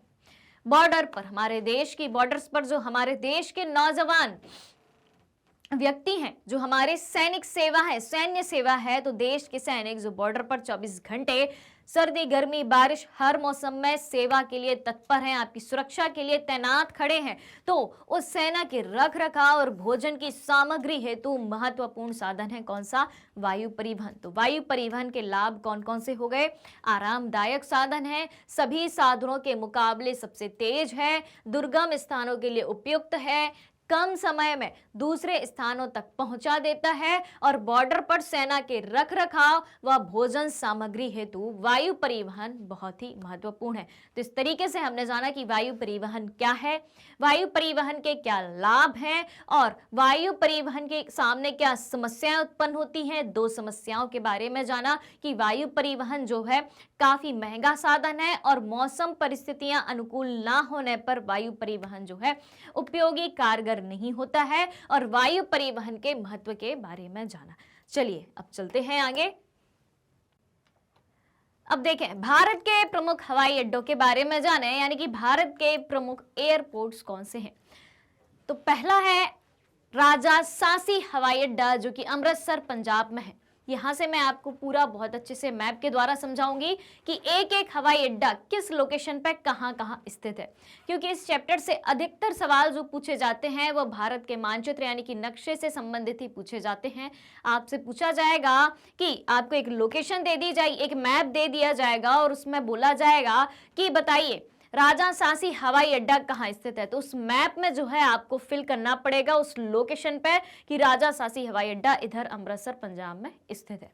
तो चलिए अपन एक एक करके फिल करने की कोशिश करते हैं और समझते हैं। भारत के प्रमुख हवाई अड्डों में पहला हवाई अड्डा है राजा सांसी हवाई अड्डा जो कि कहाँ स्थित है, जो कि अमृतसर पंजाब में स्थित है। भाई चलते हैं अपन अमृतसर पंजाब की तरफ। यहाँ पे देखें आपको छोटी सी फ्लाइट्स बनी हुई नजर आ रही होगी, ये बनी है आपकी छोटी सी एरोप्लेन। ये है अपना अमृतसर और ये है अपना राजासांसी हवाई अड्डा, इस तरह से। तो राजासांसी हवाई अड्डा कहाँ स्थित है? राजासांसी हवाई अड्डा अमृतसर पंजाब में स्थित है। उसके बाद देखें इंदिरा गांधी अंतर्राष्ट्रीय हवाई अड्डा। इंदिरा गांधी अंतर्राष्ट्रीय हवाई अड्डा कहाँ स्थित है? जो कि नई दिल्ली में स्थित है। चलते हैं नई दिल्ली की तरफ। ये है अपना नई दिल्ली, ये बनी अपनी छोटी सी फ्लाइट और ये है अपना इंदिरा गांधी अंतर्राष्ट्रीय हवाई अड्डा, इंदिरा गांधी नेशनल एयरपोर्ट। उसके बाद देखें छत्रपति शिवाजी मुंबई में है। छत्रपति शिवाजी हवाई अड्डा कहाँ है? मुंबई में है। तो चलते हैं अपन मुंबई की तरफ और ये रहा अपना मुंबई और ये रहा छत्रपति शिवाजी हवाई अड्डा। उसके बाद देखें मीनमक्कम चेन्नई में है। मीनमक्कम हवाई अड्डा कहाँ पे है? चेन्नई में है। चलते हैं चेन्नई की तरफ और ये रहा अपना चेन्नई और चेन्नई में ये रहा मीनमक्कम हवाई अड्डा दक्षिण की तरफ। उसके बाद देखें नेताजी सुभाष चंद्र बोस। नेताजी सुभाष चंद्र बोस हवाई अड्डा कहाँ स्थित है? कोलकाता में स्थित है। चलते हैं कोलकाता की तरफ और ये रहा अपना कोलकाता और ये है कोलकाता में नेताजी सुभाष चंद्र बोस हवाई अड्डा। उसके बाद देखें राजीव गांधी राजीव गांधी हवाई अड्डा की बात करें तो राजीव गांधी हवाई अड्डा कहाँ स्थित है? राजीव गांधी हवाई अड्डा हैदराबाद में स्थित है। चलते हैं हैदराबाद की तरफ और ये रहा हैदराबाद। हैदराबाद में ये रहा अपनी बनी छोटी सी फ्लाइट है, ये बनी और ये रहा अपना राजीव गांधी हवाई अड्डा। एक बार फिर से देख लेते हैं। तो राजासांसी हवाई अड्डा कहाँ स्थित है? अमृतसर पंजाब में स्थित है। अमृतसर पंजाब कहाँ पे स्थित है? ये है पंजाब में अमृतसर और राजासांसी हवाई अड्डा। तो बेसिकली सबसे पहली बात यहाँ से क्या समझ में आती है कि आपको ये रटा हुआ होना चाहिए कि कौन सा हवाई अड्डा कहाँ स्थित है।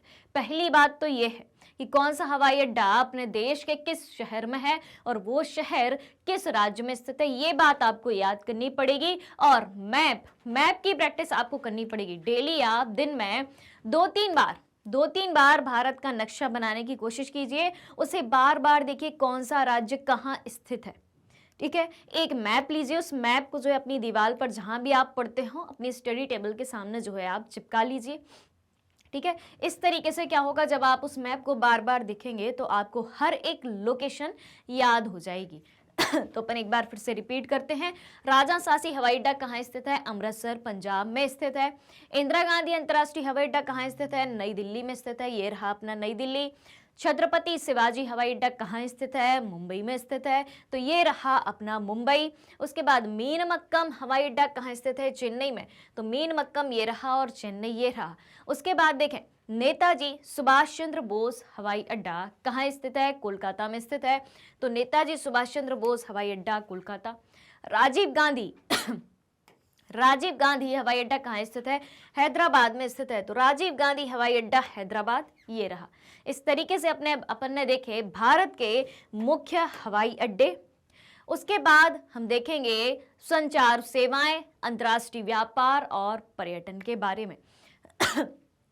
तो सबसे पहले हम जानेंगे संचार सेवाओं के बारे में। संचार सेवाएं, संचार के साधन यानी कि कम्युनिकेशन के साधन कौन कौन से होते हैं, कम्युनिकेशन के मीडियम कौन कौन से होते हैं।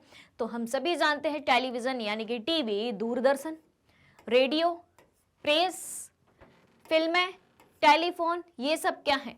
ये सब क्या है? संचार के माध्यम है। तो भारत में टेलीविजन, रेडियो, प्रेस, फिल्में, टेलीफोन आदि द्वारा निजी दूरसंचार और जन संचार की सुविधा जो है उपलब्ध है।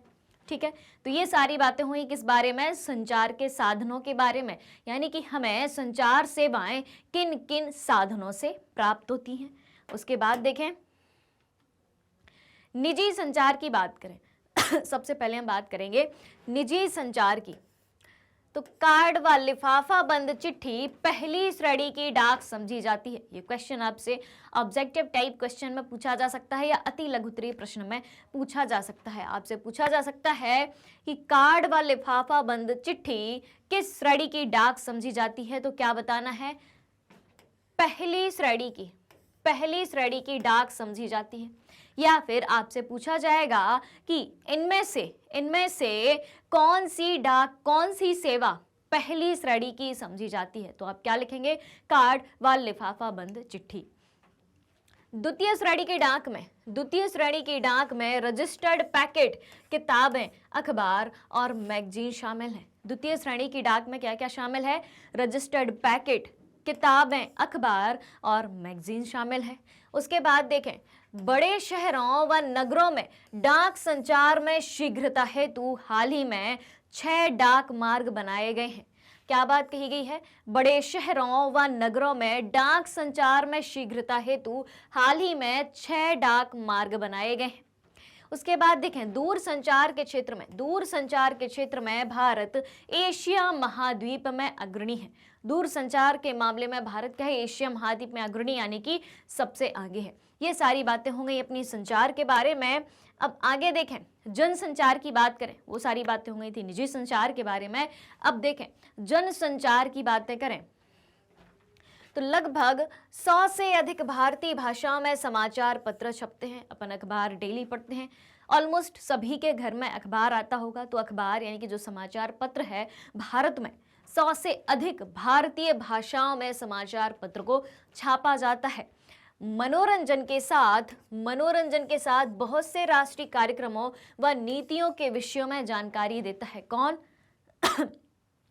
जनसंचार के साधन मनोरंजन के साथ बहुत से राष्ट्रीय कार्यक्रमों और नीतियों के विषयों में भी जानकारी देता है। जनसंचार के साधनों के माध्यम से हमारा मनोरंजन तो होता ही है, साथ ही साथ राष्ट्रीय कार्यक्रम और राष्ट्रीय नीतियां, यानी कि नेशनल लेवल पर सरकार के द्वारा कौन कौन से कार्य चलाए जा रहे हैं, कौन कौन सी नीतियां चलाई जा रही हैं, इन सब के बारे में भी हमें जानकारी मिलती है। उसके बाद देखें, भारत व विदेशी फिल्मों को प्रमाणित करने का अधिकार केंद्रीय फिल्म प्रमाणन बोर्ड करता है। क्या बात कही गई है? जब कोई भी भारत की फिल्म होती है या विदेशी फिल्म होती है तो फिल्म रिलीज होने से पहले प्रमाणित किया जाता है। उसको किसके द्वारा किया जाता है? केंद्रीय फिल्म प्रमाणन बोर्ड के द्वारा।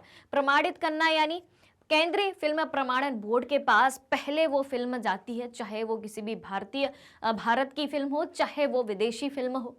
तो केंद्रीय फिल्म प्रमाणन बोर्ड के पास जाने के बाद उस फिल्म के हर एक दृश्य को देखा जाता है, हर एक डायलॉग को सुना जाता है। अगर वहां पे उन्हें कोई मिस्टेक पाई जाती है या कोई ऐसा सीन आता है, ऐसा कोई दृश्य आता है जो कि नहीं दिखाना चाहिए, या फिर ऐसा कोई डायलॉग होता है, कोई संवाद इस तरीके का होता है कि जो अनुचित लगता है, तो उसे सेंसर कर दिया जाता है, यानी कि उसको हटा दिया जाता है, काट दिया जाता है। तो भारत व विदेशी फिल्मों को प्रमाणित करने का अधिकार किसके पास है? केंद्रीय फिल्म प्रमाणन बोर्ड के पास है। ये बात हमेशा याद रखना। ठीक है भाई, ये बात यहाँ पे कैसे आई? क्योंकि अपन संचार के साधनों के बारे में पढ़ रहे हैं, जनसंचार की बातें कर रहे हैं। जब कोई पिक्चर रिलीज होगी, जब कोई मूवी रिलीज होगी, जब कोई फिल्म रिलीज होगी, तो उसको सभी लोग देखेंगे। ठीक है, पब्लिकली सभी के लिए अवेलेबल है। तो इसीलिए समाज के हर व्यक्ति का ख्याल रखते हुए एक अच्छा संदेश, जो एक अच्छा मैसेज जो है अपने देश में जाए, एक समाज में जाए, इस तथ्य को याद रखते हुए, इस बात को याद रखते हुए ही हर एक फिल्म केंद्रीय फिल्म प्रमाणन बोर्ड के द्वारा सबसे पहले प्रमाणित होती है, सेंसर किया जाता है, उसके बाद ही उसको आगे जाके रिलीज किया जाता है। अब देखें आगे, आकाशवाणी राष्ट्रीय, क्षेत्रीय तथा स्थानीय भाषा में, क्या बात कही गई है? आकाशवाणी राष्ट्रीय, क्षेत्रीय तथा स्थानीय भाषा में देश के विभिन्न भागों के लिए विविध कार्यक्रम प्रसारित करता है। आकाशवाणी राष्ट्रीय, क्षेत्रीय तथा स्थानीय भाषा में देश के विभिन्न भागों के लिए विविध कार्यक्रम प्रसारित करता है। कौन? आकाशवाणी करता है। तो ये सारी बातें किस बारे में हो गई? अपनी जनसंचार के बारे में हो गई। अब देखें आगे, जनसंचार के साधनों से होने वाले लाभों के बारे में अब अपन जानते हैं। जनसंचार के साधनों से होने वाले लाभ, पहला लाभ है स्वस्थ मनोरंजन करता है। बिल्कुल, अपना जब मूड ऑफ होता है, अपन टीवी देख लें, थोड़ी देर मोबाइल चला लें, गाने सुन लें, अखबार सुन लें, न्यूज़ सुन लें, तो अपन को क्या लगता है, या फिर आकाशवाणी रेडियो के द्वारा कुछ अच्छा सुन लें, तो अपना माइंड फ्रेश हो जाता है, अपना माइंड जो है डाइवर्ट हो जाता है, जिस वजह से अपना मूड ऑफ था। तो ये स्वस्थ मनोरंजन करता है जनसंचार के साधन। उसके बाद देखें, राष्ट्रीय कार्यक्रम और नीतियों के बारे में जागरूक करता है जनसंचार के साधन, क्योंकि जनसंचार के साधनों के द्वारा ही हमें राष्ट्रीय कार्यक्रम और नीतियों के बारे में जो है जानकारी प्राप्त होती है। ज्ञानवर्धक है, बिल्कुल है, जनसंचार के जो साधन हैं वो ज्ञानवर्धक हैं। और खेल संबंधी कार्यक्रमों को किसके माध्यम से प्रसारित किया जाता है? जनसंचार के साधनों के माध्यम से ही प्रसारित किया जाता है। खेल संबंधी कार्यक्रम क्रिकेट देख लें आप, फुटबॉल देख लें, कबड्डी देख लें, हॉकी देख लें, जो भी मैच होते हैं अपन को सब टीवी में देखने को मिल जाते हैं, उनकी न्यूज़ अपन को अखबार में पढ़ने को मिल जाती है। तो ये सब किस माध्यम से पॉसिबल है? खेल संबंधी कार्यक्रम जो हम तक पहुंचते हैं वो किस माध्यम से पहुंचती हैं? जनसंचार के साधनों के माध्यम से ही पहुंचते हैं। उसके बाद देखें, दूरदर्शन राष्ट्रीय समाचार और संदेश का माध्यम है। दूरदर्शन की बात हो रही है, दूरदर्शन यानी कि टेलीविज़न की बात हो रही है। किसकी बात हो रही है? टेलीविज़न की बात हो रही है। तो दूरदर्शन यानी कि टेलीविज़न राष्ट्रीय समाचार और संदेश का माध्यम है। टेलीविज़न के माध्यम से हमें देश के समाचार मिल जाते हैं, विदेशों के भी समाचार मिल जाते हैं और संदेश का एक बहुत अच्छा माध्यम है। तो ये सारी बातें हुई जनसंचार के साधनों से होने वाले लाभों के बारे में। उसके बाद देखें, व्यापार की बात करें, संचार सेवाओं की बात कर ली, अब बात आती है व्यापार की, क्योंकि इसमें हमें क्या क्या पढ़ना है? संचार सेवाएं, अंतर्राष्ट्रीय व्यापार और पर्यटन। तो संचार सेवाओं की बात हो गई, अब अपन बात करेंगे व्यापार की। तो राज्यों व देशों में व्यक्तियों के बीच वस्तुओं का आदान प्रदान क्या कहलाता है? व्यापार कहलाता है। राज्यों व देशों में व्यक्तियों के बीच वस्तुओं का आदान प्रदान क्या कहलाएगा? व्यापार कहलाएगा। ठीक है। और आयात और निर्यात व्यापार के घटक हैं। क्या क्या? आयात और निर्यात जो है व्यापार के घटक हैं। बिना आयात और बिना निर्यात के व्यापार संभव नहीं है। अगर हमें किसी वस्तु की आवश्यकता है और वो हमारे यहाँ उपलब्ध नहीं है तो हमें दूसरे देशों से या दूसरे राज्यों से अपने यहाँ आयात करवानी पड़ेगी। और अगर दूसरे देशों की या दूसरे राज्यों की अन्य जगहों की किसी वस्तु विशेष को लेके मांग होती है, डिमांड होती है और वो चीज़ हमारे यहाँ उपलब्ध है तो हम उसे भेजेंगे दूसरे राज्यों को या दूसरे देशों को, तो उसे क्या कहा जाएगा? निर्यात कहा जाएगा। तो यही तो व्यापार का सबसे अच्छा माध्यम है। आयात और निर्यात जो है व्यापार के क्या है? घटक हैं, तत्व हैं या एलिमेंट है। क्लियर हुई बात इतनी? व्यापार क्या है कि राज्यों व देशों में व्यक्तियों के बीच वस्तुओं का आदान प्रदान व्यापार कहलाता है और आयात व निर्यात जो है व्यापार के घटक हैं। उसके बाद देखें, आयात व निर्यात का अंतर ही देश के व्यापार संतुलन को निर्धारित करता है। क्या बात कही गई है? आयात व निर्यात का अंतर ही देश के व्यापार संतुलन को निर्धारित करता है। अब व्यापार संतुलन क्या होता है? व्यापार संतुलन क्या होता है? एक देश द्वारा जितना माल एक दूसरे देश को आयात किया गया और कितना माल हमने दूसरे देशों से आयात किया और कितना माल हमारे यहाँ से दूसरे देशों की तरफ निर्यात किया गया, तो उसका जो अंतर होता है उसे कहा जाता है व्यापार संतुलन। मान लो कि हमने ज़्यादा माल आयात किया और कम माल भेजा, तो हम क्या रहेंगे? व्यापार संतुलन हमारा क्या रहेगा? घाटे की अवस्था में रहेगा, क्योंकि हमने मंगाया ज़्यादा है, यानी कि हमें ज़्यादा पैसे चुकाने पड़े। भाई जहाँ से भी हम कोई भी वस्तु खरीदेंगे तो बदले में हमें पैसे तो देने पड़ेंगे, मुद्रा तो देनी पड़ेगी, अपनी करेंसी तो देनी पड़ेगी, यानी कि हमने ज़्यादा पैसे दिए लेकिन हमारा माल उतना नहीं बिक पाया, यानी कि निर्यात कम हुआ, यानी कि हमें आमदनी कम हुई। क्लियर हो रही है यहाँ पे बातें? तो आयात व निर्यात का अंतर ही देश के व्यापार संतुलन को निर्धारित करता है। तो व्यापार संतुलन का सूत्र क्या निकल के आता है? व्यापार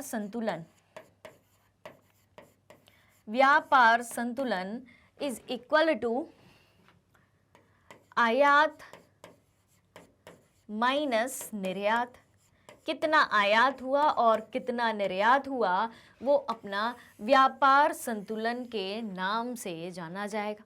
क्लियर हो गई बात व्यापार संतुलन के बारे में? ये हो गई अपनी क्या? व्यापार की बातें कि व्यापार क्या होता है, व्यापार संतुलन क्या होता है, आयात निर्यात क्या होता है। अब देखिए अंतर्राष्ट्रीय व्यापार की बात करें अभी सिर्फ हमने व्यापार की बात करी थी, अब हम बात करेंगे अंतर्राष्ट्रीय व्यापार की। तो अंतर्राष्ट्रीय व्यापार क्या होता है? दो या दो से अधिक देशों के बीच, ठीक है, अंतर्राष्ट्रीय बात हो रही है। इंटरनेशनल व्यापार की, इंटरनेशनल ट्रेड या इंटरनेशनल बिजनेस की बात हो रही है, तो दो या अधिक देशों के बीच वस्तुओं का आदान प्रदान अंतर्राष्ट्रीय व्यापार कहलाता है। क्या बात कही गई है कि दो या अधिक देशों के बीच वस्तुओं का आदान प्रदान अंतर्राष्ट्रीय व्यापार कहलाता है। और देश का 95% व्यापार किसके माध्यम से होता है? समुद्री मार्गों के माध्यम से होता है। सभी देश अंतर्राष्ट्रीय व्यापार पर निर्भर है, क्योंकि संसाधनों की उपलब्धता क्या है? संसाधनों की उपलब्धता क्षेत्रीय है, अर्थात इनका वितरण असमान है। दूसरी वाली लाइन पर ज्यादा ध्यान देना। ये बात तो अपन को समझ में आ गई कि अंतर्राष्ट्रीय व्यापार क्या होता है। इसमें सिर्फ पहली लाइन में जो पहला पॉइंट है अपना, इसमें जो है, इसमें अपनी जो क्या दी गई है, इसमें अंतर्राष्ट्रीय व्यापार की परिभाषा दी गई है। आपको क्या बताया गया है? इसमें जो है आपको परिभाषा बताई गई है, ठीक है। अब अंतर्राष्ट्रीय व्यापार होता क्यों है, दूसरे पॉइंट में आपको ये सिखाया गया है। तो सभी देश जो है अंतर्राष्ट्रीय व्यापार पर निर्भर हैं। सभी देश हैं, आयात भी करते हैं, निर्यात भी करते हैं। क्योंकि संसाधनों की उपलब्धता क्षेत्रीय है। संसाधनों की उपलब्धता जो है क्षेत्रीय है, यानी कि एक ही जगह पर सारे संसाधन, सारे रिसोर्सेस मौजूद नहीं हैं। अलग अलग क्षेत्रों में अलग अलग संसाधन पाए जाते हैं। इस वजह से एक देश जो है दूसरे देश से व्यापार करता है, चीजें मंगाता है और उन दूसरे देशों की मांग के अनुसार, डिमांड के अनुसार उन देशों को अपनी चीजें भेजता है। अर्थात इनका वितरण जो है असमान है। संसाधनों की उपलब्धता क्षेत्रीय है, यानी कि हर क्षेत्र में हर प्रकार के संसाधन उपलब्ध नहीं होते, यानी कि इनका वितरण असमान है। यानी कि हर संसाधन हर जगह नहीं पाए जाते, किसी जगह पाए जाते, किसी जगह नहीं पाए जाते। तो संसाधनों की उपलब्धता जो है वो असमान है। क्लियर हो गई बात? दोनों बातें क्लियर हो गई कि अंतर्राष्ट्रीय व्यापार क्या होता है और अंतर्राष्ट्रीय व्यापार क्यों होता है, ठीक है। इन दोनों पॉइंट्स में ये दोनों बातें आपको समझाई गई हैं। अब व्यापारी के बारे में जान लें। व्यापारी क्या होता है? जो व्यक्ति उत्पाद को परिवहन द्वारा उपभोक्ताओं तक पहुंचाते हैं, उन्हें व्यापारी कहा जाता है। व्यापारी की क्या परिभाषा है? जो व्यक्ति उत्पाद को परिवहन द्वारा उपभोक्ताओं तक पहुंचाते हैं, उन्हें क्या कहा जाता है? उन्हें व्यापारी कहा जाता है, ठीक है। उनके पास प्रोडक्ट है और परिवहन के माध्यम से, यानी कि ट्रांसपोर्ट के माध्यम से उपभोक्ताओं तक, कंज्यूमर्स तक प्रोडक्ट को ट्रांसपोर्ट के माध्यम से जो पहुंचाते हैं, उन्हें क्या कहा जाता है? उन्हें व्यापारी कहा जाता है। अब देखें व्यापार संतुलन क्या होता है। व्यापार संतुलन क्या होता है? किसी देश के आयात मूल्य, व्यापार संतुलन की बात हो रही है। एक बार अपन पिछली स्लाइड्स में पढ़ भी चुके हैं एक पॉइंट में, फिर से देख लें। किसी देश के आयात मूल्य तथा निर्यात मूल्य का अंतर क्या कहलाता है? व्यापार संतुलन कहलाता है। यानी कि हमने कितना आयात किया और उसका कितना पैसा चुकाया, यानी कि आयात मूल्य, और कितना दूसरे देशों को निर्यात किया और निर्यात मूल्य हमें कितना मिला, यानी कि दूसरे देशों से माल के बदले में हमें कितना पैसा मिला। तो आयात मूल्य और निर्यात मूल्य, यानी कि कितना पैसा दिया और कितना पैसा आया, उसके बीच का जो डिफरेंस है उसे हम व्यापार संतुलन कहते हैं। व्यापार संतुलन एक बार फिर से देख लेते हैं। व्यापार संतुलन, आयात मूल्य माइनस निर्यात मूल्य,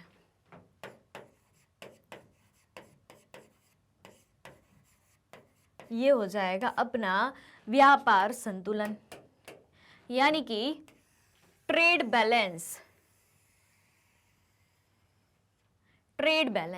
ठीक है। Import value minus export value. Clear हो गई बात व्यापार संतुलन के बारे में। अब देखें निर्यात की अपेक्षा अधिक आयात असंतुलित व्यापार कहलाता है। असंतुलित व्यापार की डेफिनेशन क्या है कि निर्यात की अपेक्षा अधिक आयात असंतुलित व्यापार कहलाता है। यानी कि हमने निर्यात कम किया और आयात ज्यादा किया, यानी कि हमें ज्यादा पैसा चुकाना पड़ा और हमें आमदनी कम हुई, तो उसे क्या कहा जाएगा? उसे कहा जाएगा असंतुलित व्यापार कहा जाएगा। ठीक है, बात समझ में आई? यानी कि जब हमें पैसा ज्यादा चुकाना पड़े और आमदनी हमारी कम हो तो उसे क्या कहा जाएगा? असंतुलित व्यापार कहा जाएगा, क्योंकि हमारे पास पैसा कम रहेगा और ज्यादा पैसा हमें चुकाना पड़ेगा, पैसा कम आएगा, यानी कि आमदनी अठन्नी और खर्चा रुपया की बात हो जाएगी। क्लियर हुई ये बात असंतुलित व्यापार के बारे में? अब देखें, अंतर्राष्ट्रीय व्यापार और स्थानीय व्यापार में क्या अंतर है, ये बहुत ही इंपॉर्टेंट बात आपको बताने जा रही हूं। अंतर्राष्ट्रीय व्यापार और स्थानीय व्यापार में क्या अंतर है, ये क्वेश्चन आपसे सीधा पूछा जा सकता है। तो सबसे पहले अपन देखते हैं अंतर्राष्ट्रीय व्यापार के बारे में। पहली बात क्या है, अंतर्राष्ट्रीय व्यापार दो देशों के बीच में होता है, ठीक है, और स्थानीय व्यापार जो है गांव, कस्बों या शहरों के बीच में होता है। स्थानीय व्यापार यानी कि वहीं एक देश के अंदर ही व्यापार होगा, गांव, कस्बों या शहरों के बीच होगा। दूसरे अंतर की बात देखें, अंतर्राष्ट्रीय व्यापार दो देशों के बीच में होता है, यानी कि बड़े पैमाने पर किया जाता है। दूसरी बात क्या कही जा रही है कि अंतर्राष्ट्रीय व्यापार बड़े पैमाने पर किया जाता है और छोटे, ये जो स्थानीय व्यापार है छोटे पैमाने पर, क्योंकि एक देश के अंदर ही हो रहा है। विदेशी मुद्रा का आदान प्रदान होता है अंतर्राष्ट्रीय व्यापार में, विदेशी मुद्रा का आदान प्रदान होता है। अब भाई विदेशों से व्यापार होगा तो विदेशी मुद्रा, फॉरेन करेंसी का आदान प्रदान तो होगा ही। उसके बाद देखें, देश की पूंजी उसी देश में रहती है। अंतर्राष्ट्रीय व्यापार में जहां विदेशी मुद्रा का आदान प्रदान हो रहा था, क्योंकि अंतर्राष्ट्रीय स्तर पर व्यापार हो रहा है, जहां स्थानीय व्यापार एक देश के अंदर ही हो रहा है तो देश की पूंजी भी हमारे देश में ही रहेगी। उसके बाद देखें, अंतर्राष्ट्रीय व्यापार में पूरे लोक हित में आवश्यकताओं की पूर्ति होती है, पूरे लोक हित में, क्योंकि पूरे विश्व में माल आ जा रहा है, अलग अलग देशों तक माल जा रहा है, अलग अलग देशों से माल आ रहा है, यानी कि पूरे लोक हित में, सबकी भलाई में आवश्यकताओं की पूर्ति होती है अंतर्राष्ट्रीय व्यापार के माध्यम से। और स्थानीय व्यापार में क्या बात आ जाती है कि क्षेत्र विशेष के लोगों की आवश्यकताओं की पूर्ति होती है। क्षेत्र विशेष के लोगों की आवश्यकताओं की पूर्ति कौन करता है? स्थानीय व्यापार, क्योंकि वो एक क्षेत्र विशेष में ही हो रहा है। तो ये बातें हो गई अपनी अंतर्राष्ट्रीय व्यापार और स्थानीय व्यापार के बारे में। इस तरीके से जो है हमने 4 अंतर जान लिए इस बारे में। क्लियर बात? ये क्वेश्चन जो है बहुत इंपॉर्टेंट है, आपसे सीधा का सीधा लघुत्तरीय प्रश्नों में पूछा जा सकता है कि अंतर्राष्ट्रीय व्यापार और स्थानीय व्यापार में अंतर बताइए। ठीक है, तो आपको इस प्रकार से 4 अंतर जो है आपको लिख देने हैं। अब देखें, परिवहन तथा संचार के विभिन्न साधनों को अर्थव्यवस्था की जीवन रेखा कहने के क्या कारण हैं? परिवहन तथा संचार के विभिन्न साधनों को अर्थव्यवस्था की जीवन रेखा कहने के क्या कारण हैं? जैसा कि अपना चैप्टर का नाम है राष्ट्रीय अर्थव्यवस्था की जीवन रेखाएं, जिसमें हमने परिवहन और संचार के साधनों के बारे में अब तक पढ़ा है। तो परिवहन, क्वेश्चन सीधा पूछा जा सकता है, यहाँ से सीधा क्वेश्चन बनता है कि परिवहन तथा संचार के विभिन्न साधनों को अर्थव्यवस्था की जीवन रेखा कहने के क्या कारण है? चलिए तो जान लेते हैं इसका आंसर भी। पहला पॉइंट है, परिवहन तथा संचार के विभिन्न साधन एक दूसरे के पूरक हैं। पूरक हैं यानी कि परिवहन और संचार एक दूसरे के बिना इनका काम नहीं चल सकता है। तो परिवहन तथा संचार के विभिन्न साधन एक दूसरे के पूरक हैं। उसके बाद देखें, देश विदेश के दूर स्थित इलाकों को एक दूसरे से मिलाते हैं। कौन? देश विदेश के दूर स्थित इलाकों को एक दूसरे से मिलाते हैं कौन? परिवहन तथा संचार के साधन। उसके बाद देखें, राष्ट्रीय और अंतर्राष्ट्रीय पर्यटन को बढ़ावा मिलता है परिवहन तथा संचार के साधनों से। राष्ट्रीय और अंतर्राष्ट्रीय पर्यटन को बढ़ावा किस माध्यम से मिलता है? परिवहन तथा संचार के विभिन्न साधनों के माध्यम से। उसके बाद देखें, विदेशी मुद्रा की प्राप्ति होती है। परिवहन तथा संचार के साधनों से विदेशी मुद्रा की प्राप्ति होती है, क्योंकि विदेशी व्यापार होता है, अंतर्राष्ट्रीय व्यापार होता है, इसलिए विदेशी मुद्रा की जो है प्राप्ति होती है। उसके बाद देखें, जीवन आरामदायक व सुविधापूर्ण हो जाता है। बिल्कुल, जब परिवहन और संचार के साधन उपलब्ध होते हैं तो हमारा जीवन जो है आरामदायक हो जाता है और सुविधापूर्ण हो जाता है। उसके बाद देखें, सारा देश आपातकाल में एकजुट हो जाता है परिवहन तथा संचार के साधनों के कारण ही। अगर परिवहन और संचार के साधन ना हो तो आपातकाल में किस तरीके से व्यवस्थाएं बनाई जाएंगी दूर स्थित जगहों के द्वारा, यानी कि जिस भी जगह मान लो आपातकाल जैसी सिचुएशन उत्पन्न हुई है, कोई आपदा आई है, कोई इमरजेंसी की सिचुएशन राइज हुई है, तो वहां पर अगर परिवहन के साधन मौजूद ना हो तो एक जगह से दूसरी जगह तक सुविधाओं को कैसे पहुंचाया जाएगा, वहां की खैर खबर दूसरी जगह तक कैसे पहुंचाई जाएगी, परिवहन और संचार के साधनों के द्वारा। तो ये सारी बातें हो गई अपनी किस बात की कि परिवहन तथा संचार के विभिन्न साधनों को अर्थव्यवस्था की जीवन रेखाएं क्यों कहा जाता है। बढ़ते हैं अब अपन आगे।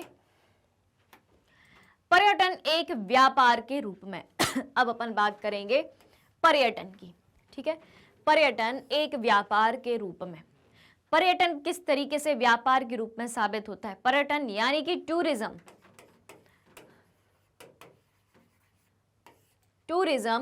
किस तरीके से व्यापार के रूप में साबित होता है। बिजनेस यानी कि पर्यटन को, टूरिज्म को बिजनेस कैसे बनाया जाता है।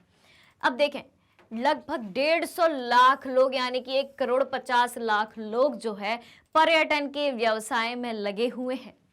पर्यटन उद्योग राष्ट्रीय एकता को बढ़ावा देता है। जी हाँ, क्योंकि जब जगह जगह लोग अपन घूमने जाते हैं, अलग अलग राज्यों की अलग अलग लोगों की संस्कृतियों से, भाषाओं से, खान पान से परिचित होते हैं, तो राष्ट्रीय एकता को बढ़ावा मिलता है। वह स्थानीय हस्तकला व सांस्कृतिक उद्यमों का विकास करता है। अपन जहाँ भी जाते हैं वहाँ का जो कल्चर है, वहाँ के जो हैंडमेड वस्तुएं हैं, हस्तकला हाथ से बनी हुई वस्तुएं हैं, वहाँ की जो संस्कृति है उससे संबंधित उद्यमों का विकास होता है।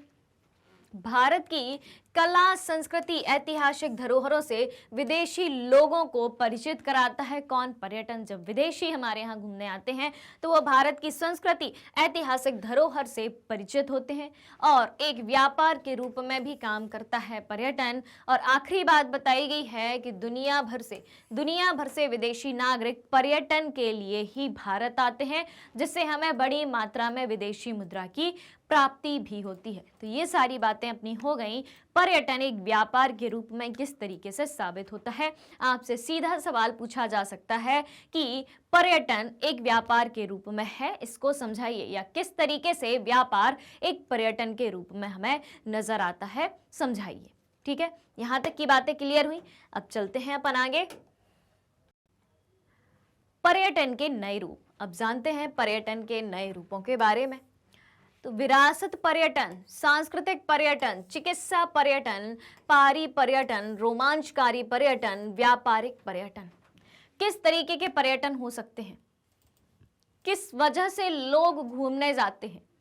पर्यटन यानी कि घूमना।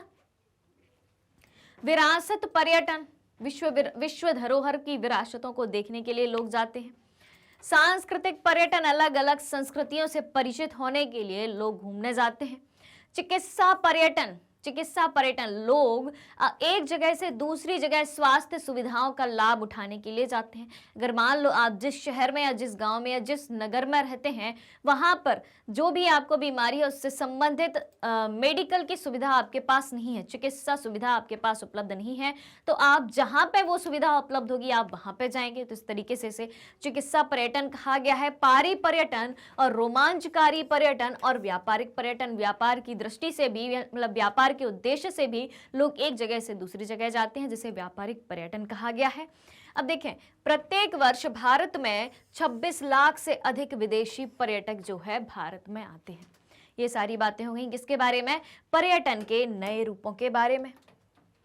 अब देखें, पर्यटन एक उद्योग या व्यापार के रूप में अर्थव्यवस्था में किस प्रकार सहायक है। सीधा क्वेश्चन यहां से बन सकता है, सीधा क्वेश्चन बन सकता है कि पर्यटन एक उद्योग या व्यापार के रूप में अर्थव्यवस्था के विकास में किस प्रकार सहायक है। पहली बात क्या कही गई है इस बारे में? पिछले कुछ वर्षों में भारत में पर्यटन उद्योग में बहुत ही महत्वपूर्ण वृद्धि हुई है। जी हाँ, उसके बाद 150 लाख से अधिक लोग जो है पर्यटन के व्यवसाय में लगे हुए हैं और स्थानीय हस्तकला और सांस्कृतिक उद्यमों को विकास के अवसर पर्यटन के द्वारा प्राप्त हुए हैं। विदेशी मुद्रा की प्राप्ति पर्यटन के द्वारा ही होती है और राष्ट्रीय एकता को भी पर्यटन के द्वारा ही बढ़ावा मिलता है। तो इस प्रकार हम कह सकते हैं कि पर्यटन एक उद्योग या व्यापार के रूप में अर्थव्यवस्था के रूप में इस प्रकार से सहायक है। क्लियर होगी यहाँ तक की बात है। यहाँ से सीधा क्वेश्चन आपसे पूछा जा सकता है और आपको बिल्कुल इसी तरीके से इसका आंसर जो है लिख देना है। तो पर्यटन के बारे में भी हमने जान लिया और आज का सेशन जो है कंप्लीट चैप्टर रिवीजन का वो यहीं पर खत्म होता है। ये चैप्टर राष्ट्रीय अर्थव्यवस्था की जीवन रेखाएं जो कि आपकी ज्योग्राफी का चैप्टर है, ये चैप्टर जो है आपको 3 पार्ट में बहुत अच्छे से पढ़ाया गया है। उसके बाद इसके NCERT solutions, multiple choice questions, most important questions, सारा कुछ आपको बहुत अच्छे से कराया गया है।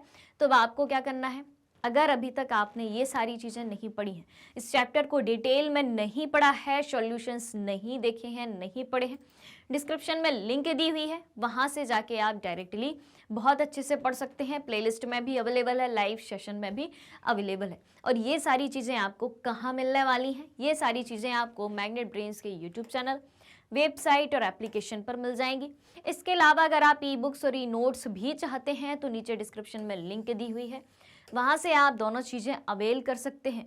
इसके अलावा हम प्रोवाइड कराते हैं आपके लिए कुछ टॉप कोर्सेस, जैसे कि CBSE English medium, CBSE Hindi medium, और इसके अलावा 3 स्टेट बोर्ड को भी हम कवर करते हैं, जो कि है यूपी बोर्ड, बिहार बोर्ड और एमपी बोर्ड। और स्पोकन इंग्लिश, सीवीटी, एनटीएस और ओलंपियाड जैसे कोर्सेज भी हमारे पास उपलब्ध हैं। और सबसे बड़ी विशेषता ये है कि ये सारे कोर्सेज एक ही प्लेटफॉर्म पर हाई क्वालिटी एजुकेशन के साथ एकदम फ्री में उपलब्ध है। जी हाँ, और मैग्नेट ब्रेन्स यूट्यूब के अलावा अदर सोशल मीडिया प्लेटफॉर्म जैसे कि फेसबुक, इंस्टाग्राम, ट्विटर और टेलीग्राम पर भी है। तो आप यहाँ से भी हमें फॉलो कर सकते हैं और यहाँ से सारी अपडेट जान सकते हैं। तो आज के सेशन को आप सभी को ज़्यादा से ज़्यादा लाइक करना है, ज़्यादा से ज़्यादा शेयर करना है और चैनल से जुड़ी सारी अपडेट को जानने के लिए चैनल को सब्सक्राइब भी करना है। हमारे साथ बने रहिए, जुड़े रहिए, पढ़ते रहिए, खुश रहिए। Thank you so much.